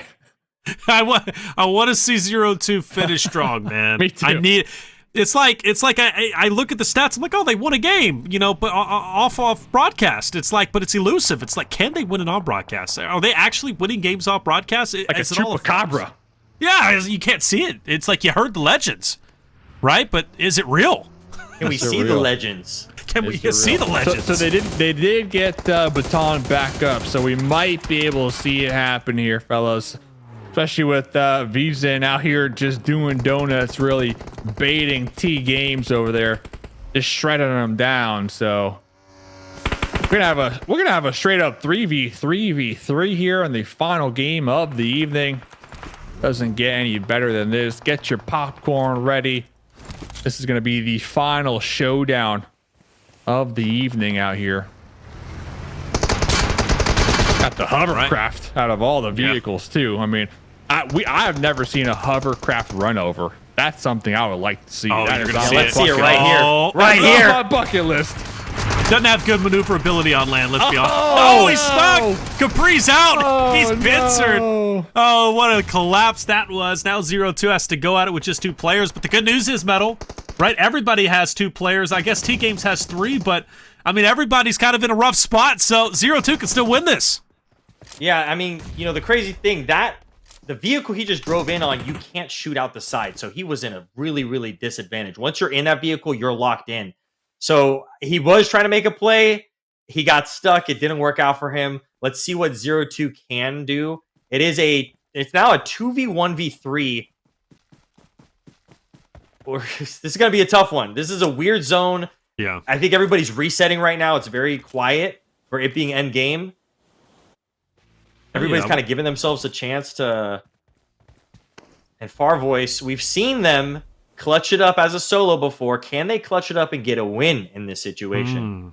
I want to shout out TGames, by the way. 10 eliminations, the healthiest in the lobby. Massive. They finished yesterday off broadcast with the winner chicken dinner as well. So they're looking to go back-to-back days with the win on Erangel map number 4, and that would be their second win total throughout the Titan series. So incredible stuff. And talk about a come up. I did see support earlier for TGames in the chat, so I know the fans have to be happy for the performance here, and I'm sure they can finish off here with a win. I've been saying that, and I've been wrong every time. But I do hope, I think they're in a great spot to get this win. You've been saying that. I heard you say that. You sent me a DM saying that too, so you've been writing it as well. Yep, Where's Dauntless? Where's Dauntless, Dave? Dauntless. Where are they at right now? They're going to be rolling by your house with 3 horses at the end of the season. Hopefully you got some hay bow out down front. to them at that point. Hey, 10,000 for first, 3,000 for a horse. That's $1,000 for hay. Those horses are eating good as far as I'm the concerned. hay budget out here. Baton looking to make a move in the open. I thought he was going to push up that hill. Maybe Final zone. It It centers up.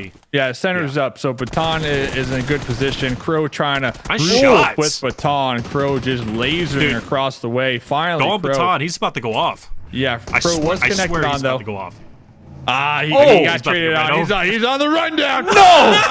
Sour HTTP taking him down and out right there. But wait a second. Dude, Vzen, what are we doing? This is a 1v1 situation. Yeah, get up in there. Here he goes. He's got a grenade. He's cooking it. He's tossing it. He's going to miss the mark with number 1. Can we get it with the second grenade? Almost. Another run over? A run over to get the win? That turn radius is a bit rough. Up close. Hold up. Wait a minute. Something's not right. Farvoice. Oh! Yo, I was feeling it. I was feeling it. He got him. Wow. Wait. No shot. He didn't pick up his other teammate. He decided to push. Now, you want to talk about a collapse.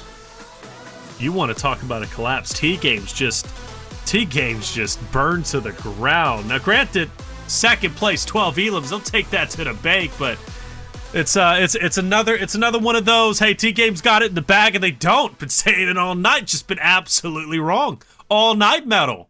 What's going on? All night, we've been seeing solo clutches after solo clutches. You can never dismiss that third party, that Farvoice team member. He waited for that perfect moment, and that perfect moment was after the fight with 0-2. And wow, what a way to finish. What a way to get first place. What a clutch. What a TikTok clip. I'm sure he's happy about that one. He's got it all, but it really was T-Games giving that up, Dave. Like you said, it's like, dude, there's a solo. Why are we pushing? Why are we making the most of this? What you got in those boxes, by the way, middle core? I see you got 3 PUBG Mobile boxes behind you, man. What you got in the box? We need to have you back so we can see what's in the box. But yeah, a horse back. Head, bro. What's in a the horse box? What horse? What? Horse mask. Sorry, not a head. A horse mask. Is it Godfather? What? Are you the Godfather? What is this? Oh my you are out of control. This is getting wild out here. T-Games losing a game with 12 eliminations. Farvoice is solo coming in clutch. 0-2. Pretty consistent game. Number 4. 7 eliminations going their way. So I think 0-2. This has been, I know we've only had 2 like show broadcast days, but this was their best broadcast day. I think that's safe to say. Dauntless finally on the come up here. About time we started to see some light from Dauntless here. Oh, they played well. From start to finish, they were great. Even this last game, like Dauntless finishes off in 6 with 2 eliminations. That's better than a lot of rosters. I think consistently, Dauntless was a team at the top. I mean, Coops, great plays. We saw great the play of the tournament until it's deep thrown by Klaus right in the death shack. That was absolutely brilliant. I didn't expect him to, of course Dave did, but I didn't expect him to get out of that shack. But he managed to do it. We've seen some wonderful plays, we really have. Dauntless has been on the come up. And this play from the hovercraft, man, can't get out. T-Games mows him down, but then T-Games blows the end, man. Walk me through it, Dave. I got a question for both of you that might actually blow your mind. So hovercrafts, we got it. BRDMs, where are we at?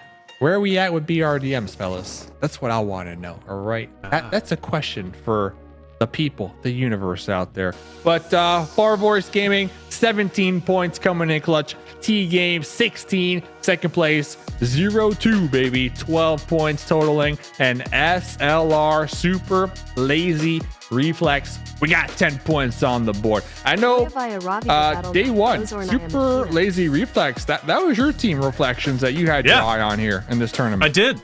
I want to see them go far. I really do. They're an inconsistent roster. Like, that's the reality of it. But they finished off relatively strong. They were already top 10, which is surprising to me. I want to see them make it to the finals. They're a roster with a lot of LAN experience, a lot of experience in the Titan series as a whole. Anyways, the 4 members there. So I do want to see them go far, and I want to see how well they can do in the finals. But as of right now, I don't think they're in their final form. They've got to continually improve, and that's what each week is about. 0-2, though. Talk about that lead, Metal. The biggest lead we've seen yet. They maintain first place. They may not be the flashiest team, but they're the most consistent team, clearly, even if we're harsh on them. You're right. I think the biggest thing with 0-2 is that they are very consistent. We're not seeing them doing crazy moves like Scottish or like Klaus, but we are seeing them be very consistent with their games. And look at that, Farvoice also getting a huge push on the leaderboards, now in 3rd place. And hey, Dave's Dauntless going in 6th with 102 points. Hashtag ad. But look at this too. Ace of Spades, 7th place, 97 points. They've had really bad games back to back, and I think that if they could have had really good games, we could have seen them in the top 3 right now. Top 3 would have been nice. Top 3 definitely would have been, and it's still a chance, man. They're playing well. But now, let's talk about what is real here. Top 10. An X Factor and NRG Galaxy will round out on the second page, 9th and 10th place. Meanwhile, Maryland, they started off the day in 10th place. They will finish in 11th. Granted, not far behind, 2 points away from breaking back into top 10. But next week is the final week of qualifiers leading into, obviously, the finals, right? So if they don't want to go and play against those talented and hungry challenger teams, Maryland needs to break into top 10, along with X-Force, Golden Eagles, XYQ, Shining Legacy, and Inferno Esports. But I think the sneakiest team here, believe it or not, Dave, is Inferno Esports. They're a wild team. They're a wild team. But I think they could sneakily make it into top 10 come next week. They are a wild team, and really, they are like hot or cold, which is crazy to think because their name's Inferno, right? Right. But I'm going to disagree with you on that one just because we got X-Force in 12th, and X-Force have been a lot more consistent here over the last 2 show days when it comes to like team fights and just all around capability to make a play happen, right? Right. I know Maryland's still ahead of them, but I'm on the fence with Maryland. I mean, you guys know that I've been talking about all night. X Factor right now, 10th place. Need to see more. Last week, X Factor had a really solid day. Today, not so much, right? So they're right there on the fence. So honestly, next week, 2 more days, right? And then top 10 make that next round. It's going to be a nail biter just because we got NRG in 9th, X Factor in 10th, Maryland 11th. So a lot of teams that we've been seeing some action here tonight and last week from right there on the cusp, right? So it's going to be pretty exciting. Well, it was a great night. It truly was. One of the best PUBG Mobile tournaments, honestly, days that I've seen in a long time. I mean, even rivaling that PMSL, which we've watched now for 2 seasons, right, for the Americas. Phenomenal job. And a special night, not only because, we had Dave, we had, Metalcore. And Metalcore, by the way, loved your speech, and I love your passion, not only for esports, but content creation, PUBG Mobile Esports, and mobile gaming as a whole. But for AMG, a bit of a win tonight, boys. Their 200th show tonight. This is their official 200 show. Congratulations. Claps in the chat. Give them some hearts because AMG, they're putting in that work. 200 show. And Dave and Metal, you guys were a part of it, right? Which is a beautiful thing. And Metal, I'm going to go. Dave kind of, gave his final thoughts. Now, I didn't give my final thoughts. Hold up, buddy. You talk bad about Maryland. That's your final thoughts. Metal, let's go to you, man. Okay, Dave, what do you want to say before we get out of here? Yeah, I literally had a note written down for my final thoughts. Are you going to just glaze me like that? Like, what? Let me see the note. Let's see it, bro. my note was Happy Thanksgiving. That was my final thought. So Oh, okay, that's wholesome. Wholesome, yeah, that's wholesome. You never know what you're gonna get out of Dave. That's wholesome. Never know. Happy Turkey Day. Gobble, gobble, gobble, baby. Hey, Metal. Let's go to you after that. I don't know if you can follow that one up, but hey, Metal, it's been great having you over the past 2 weeks. We really do appreciate it, and the horse knowledge is incredible. Your knowledge in general when it comes to PUBG Mobile is incredible. What's your final words as we get out of here? You know, I think this was the last one that I am on for the Titan series. I just want to say, I love you, Titan series. Have me back, guys, please, please. No, but in reality, this is awesome. Love seeing this. I can't wait to see what these teams. I'll be in the chat. I'll be watching these teams next Monday. I want to see who ends up qualifying because I've been here for the 2 weeks and I can't wait to see what ends up happening. And again, the production value for these things are next level. You know, you're thinking about a mobile game and you look at this and you're like, is this even mobile gaming? What am I seeing? And again, I'm super happy to be here on 2 days that they had some really good fights, some really good action, some really good moments, and we got to see some horses. So, you know, shout out to the production team for us seeing those some crazy moments and some funny moments. So thank you guys for having me. And proud to be here for the 200 show. Well, Metal, next week, make sure to tune in, man, as you said you would, because we're going to probably play that horse package that we got. Okay? Oh, yes. We get to play it. Yes, we didn't get to play it today, but I know you're pumped up for that. It's been a great time, Metal. A pleasure working with you, Dave, of course, as always. Love working with you. A great day, and thank you so much for everybody in the chat. We really appreciate you being here. Make sure you follow us on the socials. Make sure you hit that subscribe button if you haven't already on this very channel that you're watching. And the reason why is because tomorrow at 7 Eastern time, it's going to be week number 2 of the Pro Scrims. We're talking about a $4,500 prize pool. All 16 teams that you just saw tonight going to be competing tomorrow, and they're playing for real money, and they're also giving you more PUBG Mobile Esports action. I mean, come on, what is there not to love? Now, as far as the Titan Series Season 6 Premier Division goes, next week, same day, same time, we return for week number 3, the final week of the qualifier, the final chance to break into top 10. Who will it be? Who's moving forward to the finals? And who's going to be having to play against those talented challenger teams? And from what I heard, 80 of them all competing against each other. It's been highly competitive, but all good things must come to an end, and this is one of those good things coming to an end. For myself, Taylor Reflections Double, Mustache Dave, Metalcore, our production crew, and you in chat, thank you for being here. Be here tomorrow for the Pro Scrims. We would love to have you. Grenades. Nate's going to be going for a follow-up. Has one more in the pocket. Might be able to spot the toes of his opponents. Becker forced to push from behind that rock to avoid that grenade. But look at this. Now they got the grenades from the side of Maryland. And Maryland coming in clutch with a winner chicken dinner. The outskirts working their way. What do you think? And hold up, we got a horse. Yes! Action. Yes! This is why I love X Factor. Rooting for them. 0-2 on the outskirts. They're going to want these eliminations. Klaus with a little fadeaway. Free fire through the smokes with the UMP. Shots. There goes one. Here comes Caprice with the support. UMP just bullets ringing out in all types of directions. Dauntless aren't going down without a fight. Klaus isn't. An opportunity to pick up maybe another one. Great shot. He's going to drop a second. The Death Shack. Well, maybe the my gosh! A third one will also fall. Not yet, but it was a big play. Well, here's Sour. Never doubt a solo. Never doubt a solo and never doubt Sour. Full sending with the buggy. His last stand here to try and get anything going. And XYQ will hold their ground. He was a snake in the grass a little bit earlier. Now he's on his feet and he's looking to get the finishes.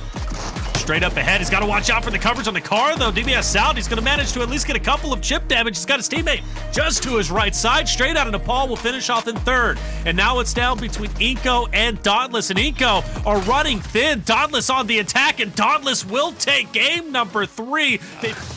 Another run over? A run over to get the win? That turn radius is a bit rough. Up close. Hold up. Wait a minute. Something's not right. Farvoice. Oh!